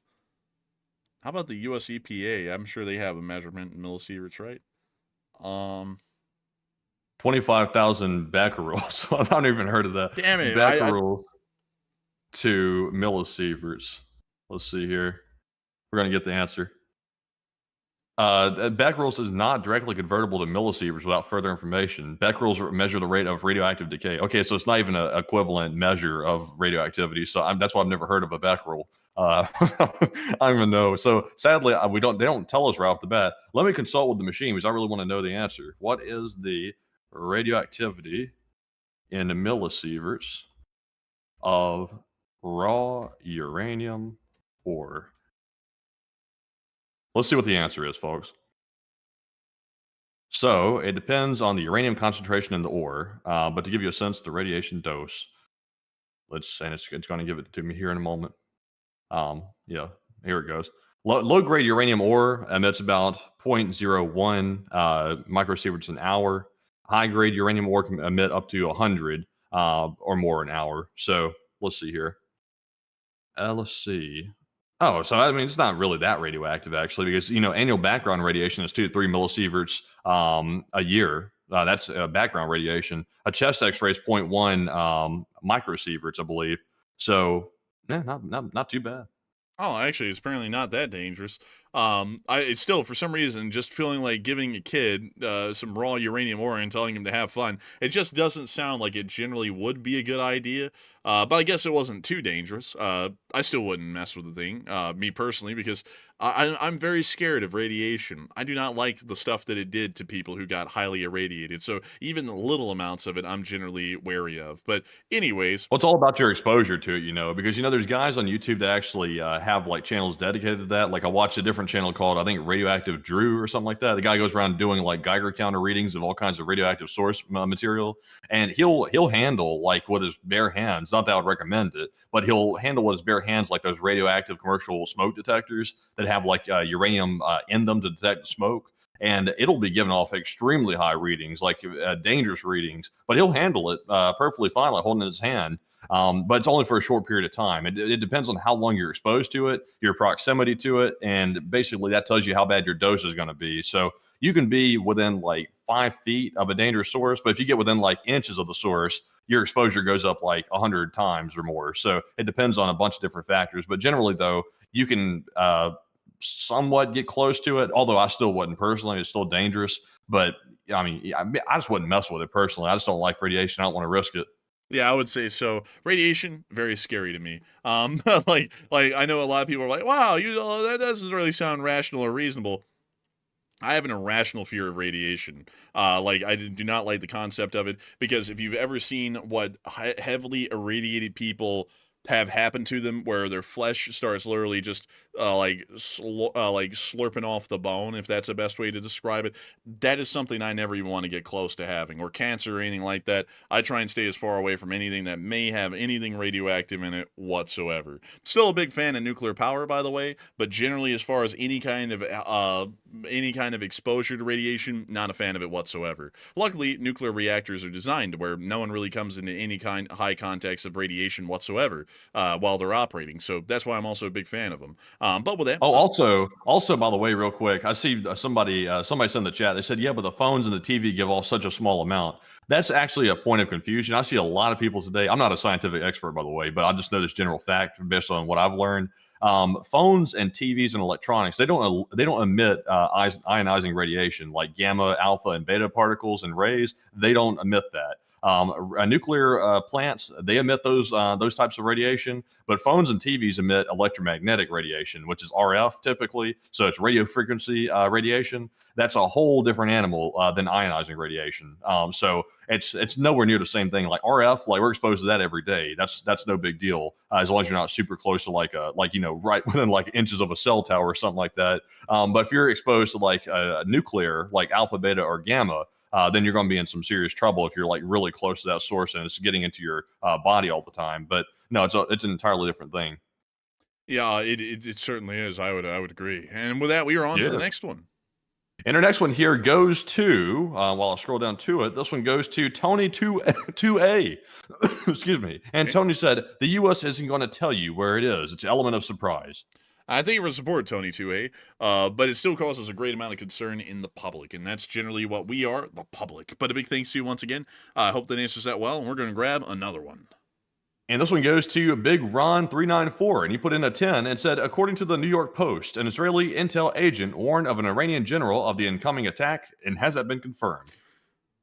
We haven't been able to confirm that, and if they didn't give the source as to who that official was, and I would assume that they haven't, we really have no way of independently confirming that here on the channel. So a big thanks to you once again for the support. I hope that has addressed that well, but unfortunately, we wouldn't really be able to get a good answer to that. And so with that, we are on to the next one.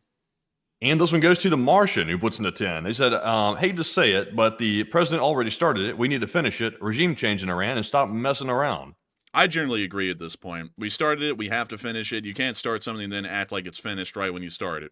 You got to go through till the end, however much that takes. That's why you undertake things with the knowledge of knowing that once you start it, you can't stop it until it's over. You just can't pretend to stop it and then act like it was a big win. And so with that, I hope that has addressed that well. I thank you once again for helping this channel to keep rolling. And with that, we are on to the next one. And this one goes to Wantan Quadruple 8, who puts in a 10. And Wantan said, absolutely not pro-Iran, but it is crazy that this whole ordeal feels like Iran came out on top. And in the end, it's like they got what they wanted. And what say you? An LSA. And I thank you for the support. I would generally say that they didn't get exactly what they wanted. There was a lot of top government officials who currently are pushing up the lilies right now in Iran that the Israelis killed, generally, that would generally feel like they didn't win. And there's a lot of other military facilities throughout the country. About half of the Iranian Air Force was destroyed, from what we could tell, along with pretty much all of their air defense. We also saw that they lost a research reactor at a bare minimum, their research facility in Isfahan, their uranium enrichment plants at Natanz and Fordo did take crippling, if not severe, damage. I would generally feel like, out of the whole thing, the Iranians really didn't win at much at anything, in my opinion. I mean, that's not like it feels like the Iranians may have won because of how we backed out so quickly, and they got the last word in by firing off that missile volley at the U.S. forces, which I definitely agree that's not a great end to this whole deal. But in general, if you put it all together and look at it for what the whole of it was, we ended up getting some pretty good damage on the Iranians. But I still think the job isn't over, and I think that trying to say that it's over and it's been a resounding success and a victory in every way, and no one's ever seen anything like it before, and it's such a great piece that I need a Nobel, I think that that's certainly a massive stretch, and there's a lot more to be done at this point. And so a big thanks to you so much once again. I hope that has addressed that incredibly well. And with that, we are on to the next one. And this one goes to It's Court, who puts in a 10 and said, do you think the missing uranium could be used to create dirty bombs that could be sent to and used by sleeper cells, and thrown in my weekly tribute to the only live stream that gets my monies? Hey, and thank you so much for the support, It's Court. And a great question. I would say that dirty bombs are a possibility, but getting dirty bombs into the United States would be really tough. There are uranium scanners that are present at most major ports in the United States, and I believe even the smaller ports as well, for shipping containers. And so it would be really hard to sneak it in because it would have to come in through a shipping container. There's really no other way to get that uranium into the country in any other way, shape, or form at this point, in any large enough number to create a large enough dirty bomb that it would cause any real damage. So I would have to say, is it going to be pretty much impossible for them to get that into the United States for a sleeper cell to use, fortunately. But for other countries like Israel and others throughout that region, it's actually a lot more likely that that could end up being something that's used to target them. So it's a greater threat for them, almost a non-existent threat for us, fortunately. So I hope that does answer the question well. And a massive thanks to you once again for supporting this channel and helping it to keep on running. And with that, we are on to the next one. And this one goes to Oni Pantera, who puts in the 10. And he said, do y'all believe we really don't know where the uranium is at? And I just don't see how we don't, or Israel don't, due to how advanced both intels and militaries truly are. I would generally say I actually believe that we may not know where it is. Sometimes things do fall out of our radar, and the fact that we're saying that, and the fact that we also just tried to conduct a ceasefire to end all the conflict in the Middle East, is showing us that there is no attempt to deceive. That is exactly what it is. We just don't know where the stuff is at. We don't even really care at this point, at least on a government level. We're ending the conflict early. But that appears to be the case. It actually does appear that we don't know where it ended up, because everyone in the world is saying that, except for the president and the Secretary of Defense. And considering that everyone in the world is saying something different than the Secretary of Defense and the president, I generally have to assume, due to the overwhelming amount of voices that are saying something different, that they have to be correct, and the president and the Secretary of Defense is unfortunately mistaken, and the uranium is missing somewhere else in the country. And a big thanks to you once again for support. I hope that does answer that well. And we are on to the next one. And our next one goes to the Rad Doctor, who puts in a 10. And he said, between the Ukraine war, Iran war, and potential China war, which outcome would be the most important for U.S. direct interest and well being? But you can only pick one. I would pick. I would pick Europe, actually. Because Europe is the other half of NATO. It is also the most important other part of the Western sphere economically. It's almost the size of the United States as far as the economy goes. So I would say that out of the three, that would be the most important one to pick and prioritize, because if we leave the Europeans out to hang out and dry, then we don't even have an alliance left to really defend. If China ends up breaking our island containment chain, that would be unfortunate, but we could work around that and find some sort of a fix to that. If the Iranians did get a... actually, that's a tough one, because the Middle East and Europe are really the most important to me. And if Iran got a nuclear weapon, that's really as bad as the Russians winning in Ukraine, really, in the long But run. what about, but on Taiwan, though, what about TSMC? Because we still don't have semiconductor manufacturing fully transferred to the United States yet. So, I mean, it's still a huge thing with that facility being at Taiwan only. I forgot about that. And that also makes that a lot more pressing and important as well. It's really tough to say, actually. It's really tough to pick one, because they're all very important in their own ways. Damn. That's a tough one. They're Now, actually all equally important, actually. In my opinion, it's impossible to pick one, because NATO security relies on Ukraine winning the war. Our global, semiconductor security relies on Taiwan being sovereign. And also keeping Iran away from a nuke, that secures basically all of our lives, basically, because if Iran has a nuke, then all of our lives are in danger. So I would say I really can't pick one if you ask me directly. I'd have to agree. I don't really think I could pick one. I was trying to pick one, but then when you think of them all, it's like, really, all of these are something we can't really let us slip by. So I thank you for the question. And if I had to pick one, I don't even think I could, because in reality, they actually all are equally important. It would be really hard to force myself to say which one is the most important, because they're all actually wildly important, of massive significance in each and one of their own ways. And so with that, I hope that does address it the best I can. A big thanks to you once again for support and helping this channel to keep on running. And with that, we are on to the next one. And our next one goes to Hoodoo Texas once again, and he puts in another 10 and says, Netanyahu has been in power in Israel far too long, and he become too powerful and entrenched, and power corrupts absolutely and affects your judgment. And Putin is another example, term limits. Well, that's really up for their own countries to decide. As an American, I don't really get an input on that sort of thing. I get an input on saying the Russians are an enemy of the state. On how other countries run their governments, that's not my responsibility to speak to that. A lot of people don't get that. Like, a lot of people want to be isolationists in this country, but then at the same time, they run their mouths about how Britain's going to be run through Sharia law in like the next 20 years or something. It's like, well, you really can't do both. It's like, if you want to be an isolationist, then your answer to anything going on overseas should be that you just don't really care, because it's not your country, and who cares what they're doing. It is what it is for them. But as far as saying that, as far as Netanyahu being in Israel, that's Israel's problem. I'm very much into sticking in my own lane when it comes to American affairs. As far as Israel being a military strategic ally for us, they are. But beyond that, I don't really care what happens in Israel. They could have a dictatorship for all I care, as long as they're providing some sort of military value to the United States within the region. That's really all that I'm concerned about. To just speak on a truthful level about it. For example, any domestic issues going on in Britain. I know we have British viewers here, and y'all may be greatly concerned about your internal domestic political situation, but myself as an American, I have really no right or any concern to speak on the domestic political situation in Britain, because I'm not a Briton. I'm an American.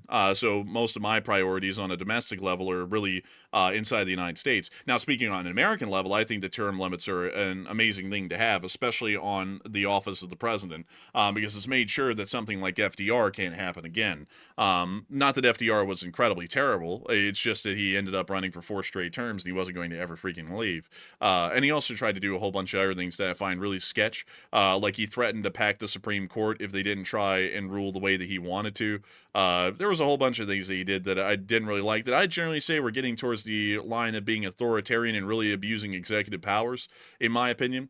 And I'm glad to know that presidential term limits have largely curtailed that for the most part. I also think the term limits would be somewhat pertinent for the House of Representatives or the Senate. I would also say that probably would be quite a pertinent thing to have, but much longer term limits. Because if you had a representative that can only serve for 2 terms, they're only there for 4 years, because they get reelected every 2 years or so. Senator, if you had 2 term limits on them, they'd be there for 12. So you'd have to figure that out and figure out what the good balance of that would be. How many terms could a senator or representative serve? But as far as the domestic situation in other countries, I really couldn't speak to Israel or any other ally of ours. I'm just happy to have them as allies, and to them, that's their own internal domestic concern. But as far as Russia, Russia is an enemy country, so we do criticize them openly. It is quite clearly a dictatorship, and they should have a regime change if possible, or have some sort of a real, actual democratic election, which they've never had. And so, with that, I hope that does address that the best I can. A big thanks to you once again for support and helping this channel to keep on running. But I also want to say this, by the way, before we move on. Hoodoo, Texas, I'm not trying to at all get at front with you or make it sound like I disagree with you or you're wrong or anything. It's just that I generally don't feel, as an American citizen, I have a say in other governments, because I find it very distasteful when other I'll just be honest with y'all here. I don't like it when Piers Morgan, as a British person, tells Americans what's wrong with America. It's like you aren't even a citizen of this country.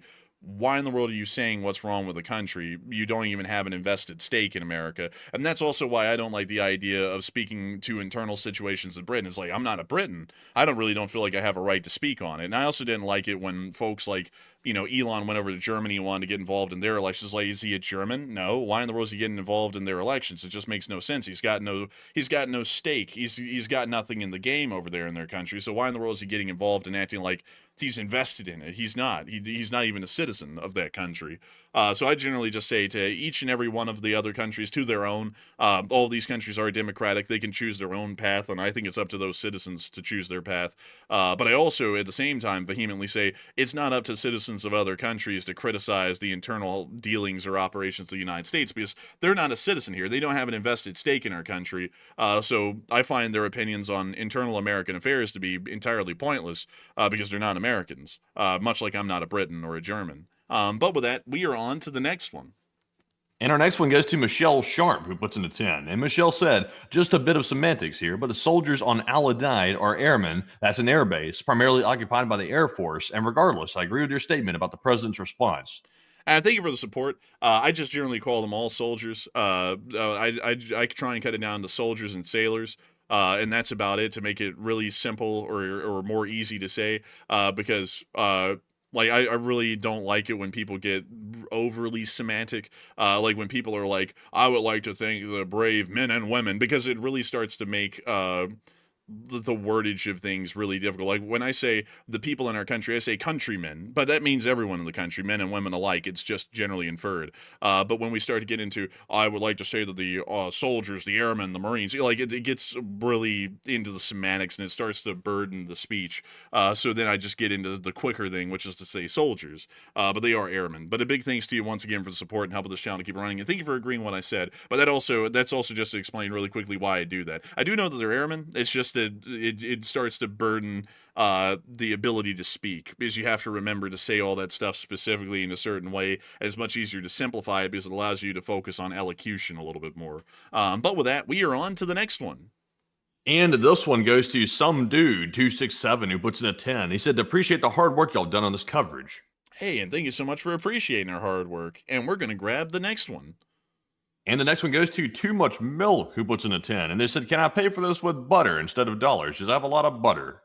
He's going to buy us with butter because he doesn't have any guns. But a big thanks to you once again for support. And sure, you can. Why not? And we are on to the next one. And we have a 10 from Nefarious Technology, who said Taft was only 340 pounds, and at the time extremely large, but by today's standard of overweight, that's nothing.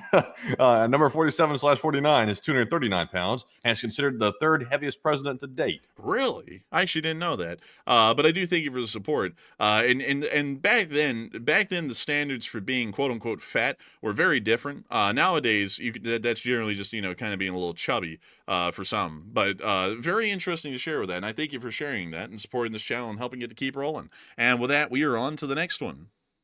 And we got a 10 from William McFadden. And he said, LSA, God bless Texas. And do you think if the Strait of Hormuz is mined, will the U.S. be drawn into a full-blown war or just another Operation Praying Mantis? Well, it'll largely be drawn into a full-blown war because the whole strait is mined to where you can't even pass through it at all, not even the international waters.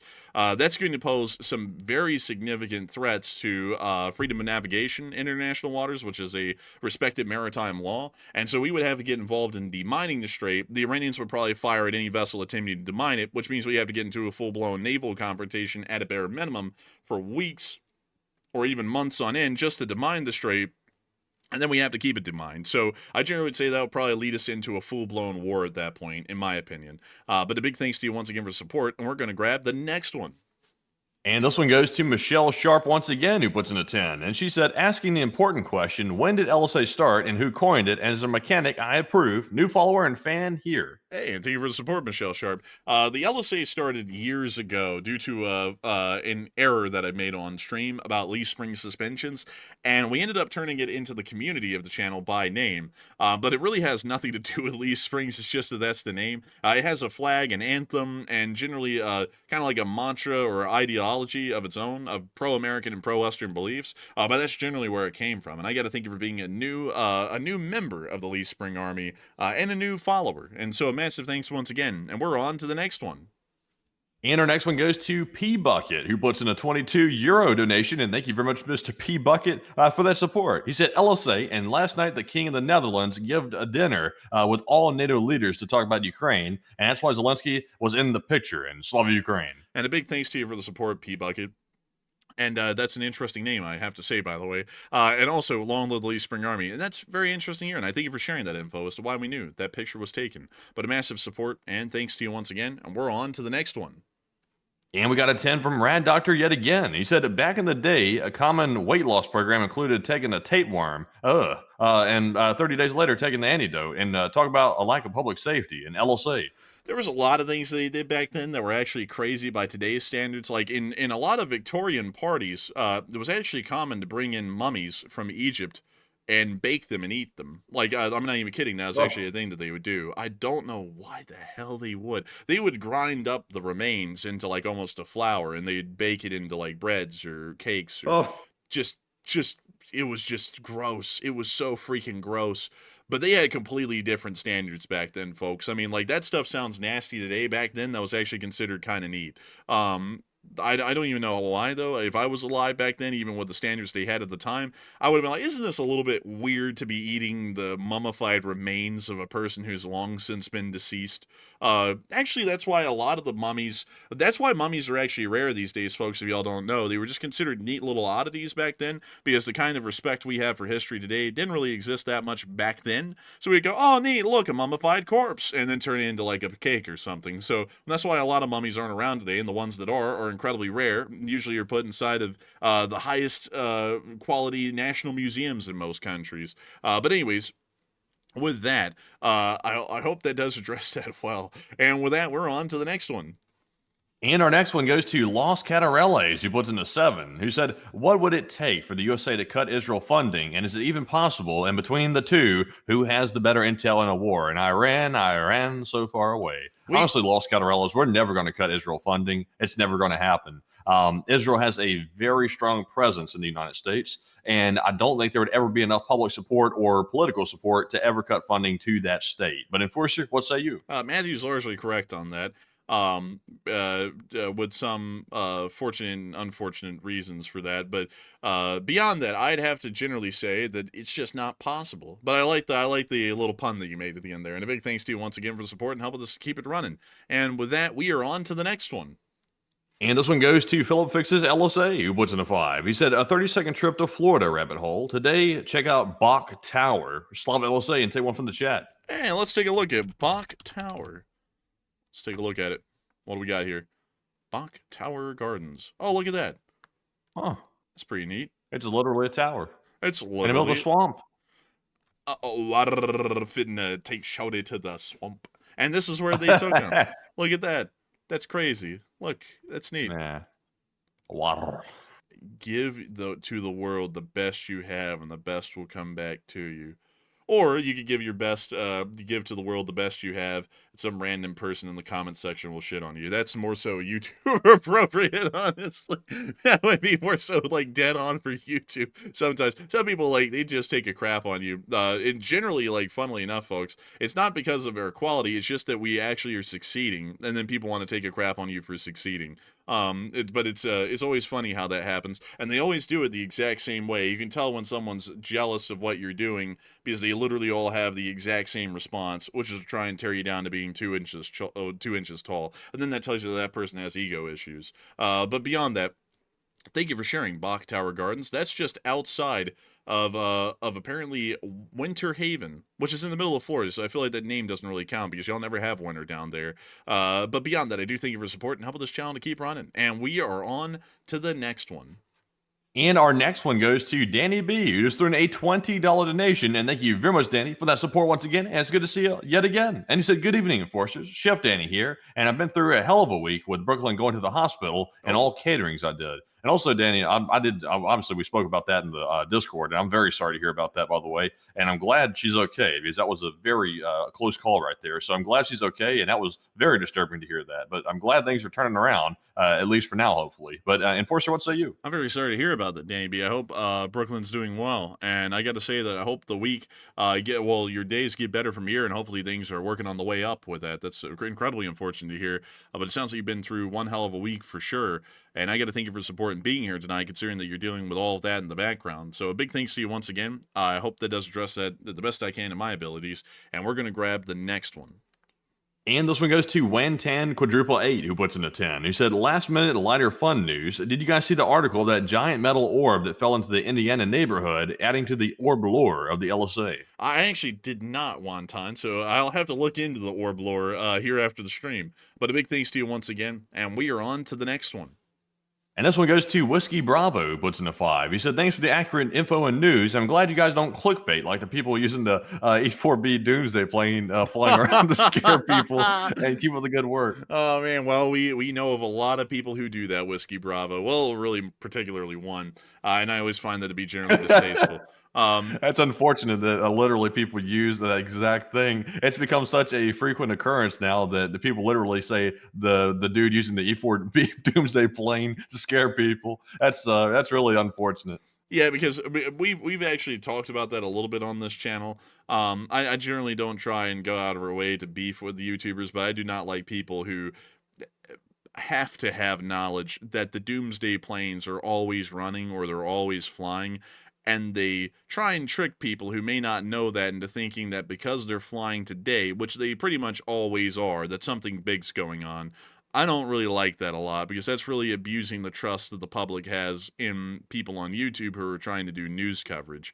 But I do thank you for support, and I thank you for appreciating our channel and helping us to keep it running, because we like to make sure that our thumbnails are actually accurately researched and actually are telling y'all pertinent, important information like we did today. And so a big thanks to you so much once again. I hope that does address that well. But I already know what you're talking about. Red alert! Whoop, whoop. The nuclear bombers are flying. Doomsday plane airborne. We're all gonna die. Like every single day. Every single day. Everyone's dying that day, every single day, and then it doesn't happen, and then the next day, it's another red alert, and then everyone's about to die that day. It's every single day. Every single day. It's a really sad thing, honestly. I don't like that kind of stuff too much because it's just putting people into fear literally for no good reason at all. But with that, we're on to the next one.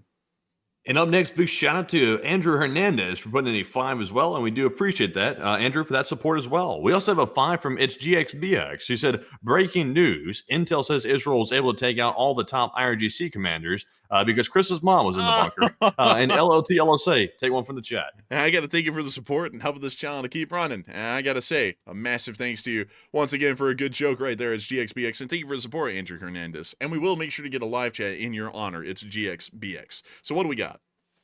And this one goes to BC Mapper, who said, how sensitive are the U.S. sniffer planes?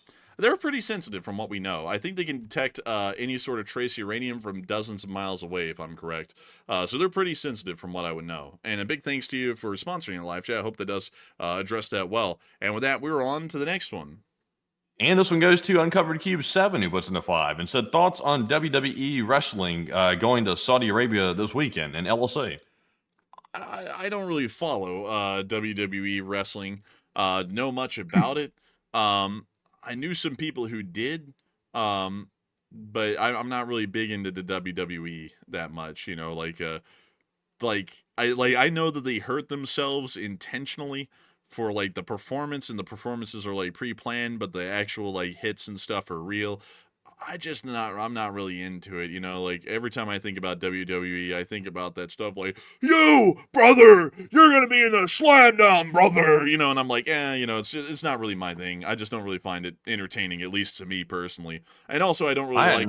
hadn't, I hadn't heard that WWE was going to Saudi Arabia, but Saudi Arabia is stealing a lot of our sports, though. Like they've got their own golfing league, and they've like lured a lot of our professional golfers over there because they're like paying them so much money. The golfers are like following the dollars. Basically, they're not holding allegiance to America. They said, "Oh, is that money in Saudi Arabia?" And they're running to Saudi Arabia because they want that cash. And Saudi Arabia is doing that with boxing too, I think now. So they're just trying to like basically take our entire entertainment industry straight from America right over to Saudi Arabia, which is crazy. And what's even crazier than that is these people are following the money instead of saying, "Oh well, no, we're American, we're going to stay in America."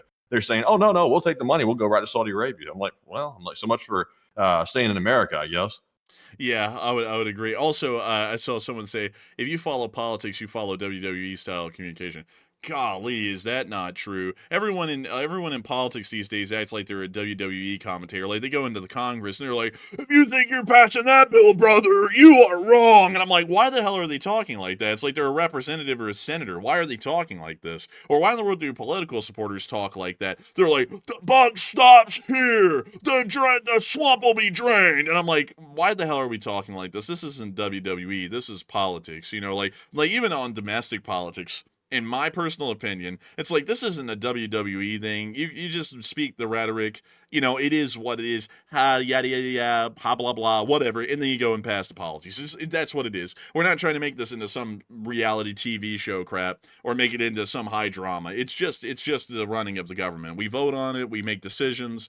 It's kind of just part of working the country. It's nothing to be dramatic about. I cannot stand that stuff, though, when I see it. But anyways, with that, we are on to the next one. And our next one goes to P Bucket once again, who puts an €11 donation in. Thank you, Mr. P Bucket, for that support once more. He said, LSA, and I would say the enforcer for president, and Mr. Matthew is head of NATO. I take one from the chat. Honestly, Mr. P Bucket, I wouldn't want to be the head of NATO, to be perfectly honest with you. That position is largely symbolic, and also the crap they have to put up with from the NATO members, especially during these trying times that we live in today. I wouldn't want it personally. I would have to say, y'all can find somebody else. I think I'll go do something else. But the president job's not too bad. Depending on what's going on in the world, I guess you could say. But it depends on the global dynamics. But Enforcer, what say you? I thank you for the support, and I thank you for your vote for me as president. But I think at this point, Matthew may have narrowed it down. We'll both be on the same ticket in 2040, me as the president and Matthew as the vice president. So you can get both of us in a singular ticket. So that way, if I happen to, unfortunately, get the bullet, then you can get Matthew as the president. It's a perfect setup because we're almost the same. There's not that much of a difference. So with that, I hope that does address that well. Big thanks to you once again. And with that, we are on to the next one. And our next one here goes to Tony2A, who puts in a 5 and said, Iran buying time to bring air defense. Maybe, but there's not really a lot of air defense to go around out there in the world right now, I don't think. Unless they were to buy from the Chinese, and then there could be some. So I hope that answers that well. A big thanks to you once again, and we're on to the next one. And we've got a 5 from Photos by Hank. And it said, BB posted 2 days ago they had interesting intel on the location of the uranium, and are we making the same mistakes as we made previously? Honestly, when the Israelis say stuff like that, it's like, unless they want to actually tell us where it is, I don't really give a damn what they got. It's like, if they're going to be that cryptic and like that's like, I gotta be honest, that stupid crap is like trying to like literally just lead us along. We know where it is, Mr. Trump. I'm like, I don't give a shit. Like, if y'all aren't going to tell us where it is, we're not getting involved. So you can either give us the information up front, or that's not our problem. So we'll figure it out ourselves. That's how I honestly feel about Israeli intelligence like that. Like, if they have real credible intelligence, then great. But if that's all they're saying, oh, we actually have the real stuff, it's like, I don't care. It's like, I thank you for letting us know, but just, whatever. I don't like that kind of stuff is quite truly. I feel like that kind of crap is literally structured to try and like guide us along like we're stupid infants. Like, Mr. Trump, I have candy in the van. It's like, no, I'm not following you to the van. It's like you can either give me the candy here, I'm not getting in the van. Like that's how that kind of intelligence goes. That's that goofiness going on right there. But I would really have to say no. Is at least if on my end, I'm not falling into that trick. Like the nuclear facilities were not entirely destroyed, but as far as that intelligence, unless they're willing to provide it to us in full upfront, then it means nothing and it's discredited. And so with that, we are on to the next one. And our next question goes to Rebecca Bruce, who puts in a 5 once again and says, "It's not much. I apologize, but thank you for all you both do." And LSA. Hey, and any support's great support because we know that some folks are loaded to the gills and other folks are just getting by. So any support from anyone is always massively appreciative because we know that that's the support that y'all are comfortable with giving, and that's what makes us very happy to know, whether it's $5 or $500, that y'all are supporting the channel and enjoying it enough to even support it at all. The support just in the fact of itself, no matter how much it is a big thing to us. And so I got to thank you greatly for the support and helping this channel to keep on running. And thank you for enjoying the channel and being a part of the LSA, Rebecca Bruce. And so a big long live the Leaf Spring Army. And we're on to the next one. And this one goes to Nathaniel Doggett, who puts in a 5. He said, LSA and Israel may not want to reveal how it acquired its intel in the Iranian bunkers as to keep their intel pipelines from being compromised. I thank you for supporting Nathaniel Doggett. They don't have to provide how they got it. They can just tell us what it is. Like they could just say this is where they are, and then maybe that actual information of how they got it could only be shared with higher up officials in the U.S. government, like the Secretary of Defense or something along those lines. But I could see the reasoning behind that, but at the same time, they were perfectly fine with providing us other kinds of intelligence up front before Operation Midnight Hammer. So why in the world would this intelligence be the kind that it has to require white gloves and tiptoeing to deliver? That would be the question I'd have to ask. But a big thanks to you once again, and we are on to the next one. And we have a $5 super chat from H. Hoover, who said, "Guns are butter, right?" Oh yeah, guns are butter, and I like to buy guns. But a big thanks to you for the support. I hope that does answer that well, and we're on to the next one. And we have a 5 from Gisela Menar, who said, "Enforcer, have a mummy muffin on me." I pass. I do thank you for the support, though, but I pass. And we're on to the next one.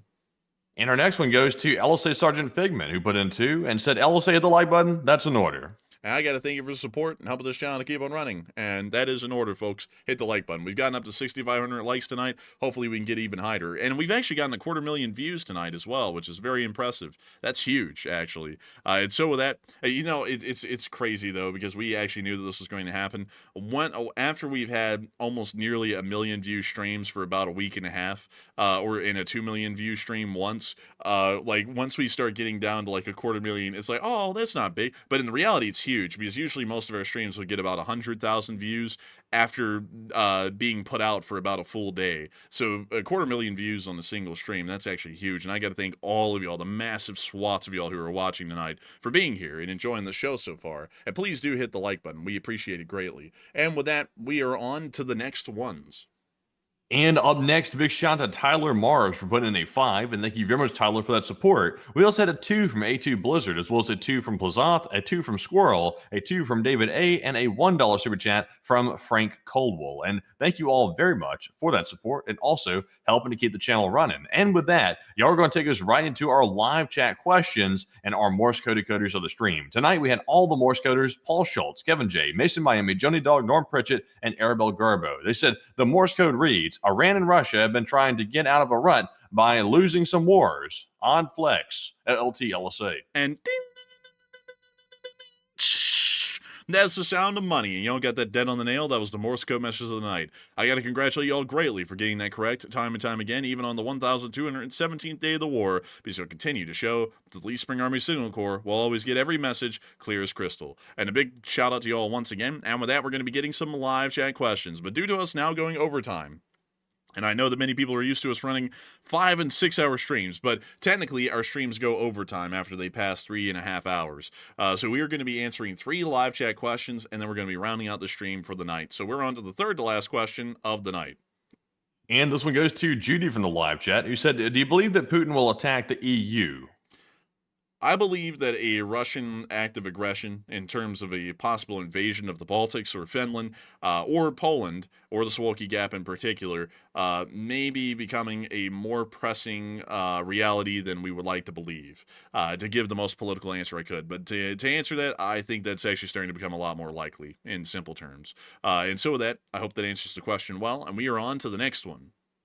All right. And we also got another super chat from P Bucket who put in another 11. And thank you very much, Mr. P Bucket, as well. He said, the president stayed the night in the palace and will have breakfast with our king, too. An LSA and greets from the Netherlands. Hi, and hello to the Netherlands. It's great to hear that the Netherlands are giving the President of the United States, pretty much the representative of our country right now, a great deal of hospitality at the moment. And really nice to hear that he's staying the night in the actual King's Palace. I believe y'all currently have a king in the Netherlands at the moment. So very nice to hear. I love to hear that y'all are treating our president with a great deal of hospitality. And so a big thanks to you so much once again. I hope that does address that well. And with that, we actually have one more super chat from Tyler Mars. So what do we got, Matthew? And Tyler said, beep, beep, beep, beep, beep, beep, beep, beep, beep. That's not Morse code. That's YouTube censoring me.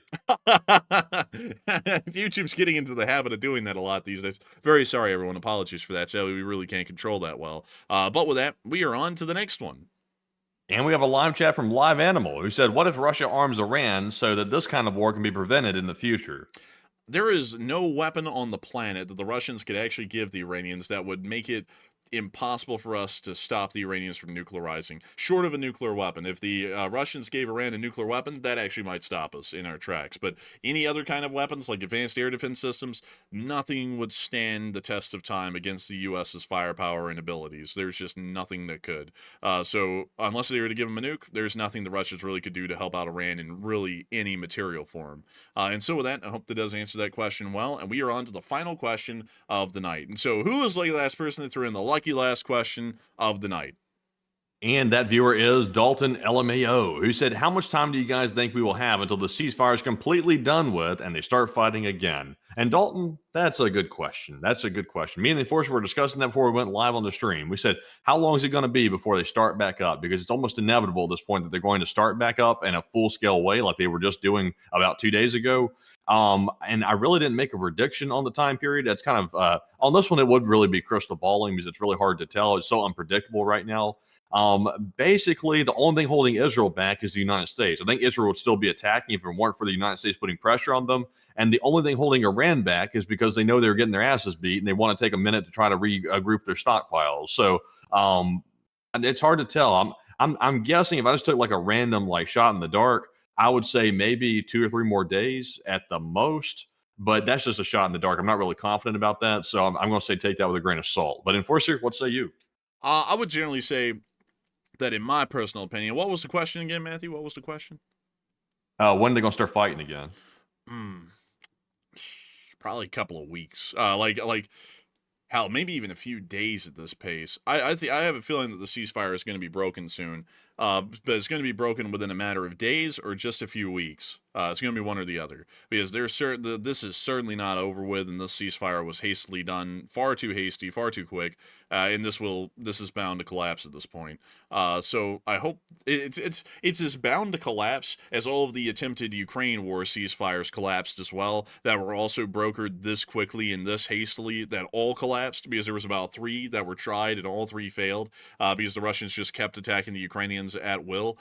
So we'll see that this also will happen in the Middle East as well, guaranteed. And so with that, I hope that does address that the best we can, at least in our opinion. And with that, we have reached the end of tonight's stream. I've got to thank you all so much once again for watching and enjoying. If you have enjoyed greatly tonight, please do make sure to subscribe. We are getting very close at this point to hitting 470,000 subscribers. We're about a little less than 100 away. So if you'd like to subscribe, please become our 470,000 subscriber. We would be happy to have y'all here. Beyond that, I've got to thank you all so much once again for watching, and we will see you all tomorrow at 10 p.m. Eastern Time to cover the next 24 hours of news from around the world, and I'll also be making you the short war summary tomorrow. So with that, good night, good luck, take care, stay safe, Slava Ukraini, and long live the Lee Spring Army. The Lee Spring Army will never die.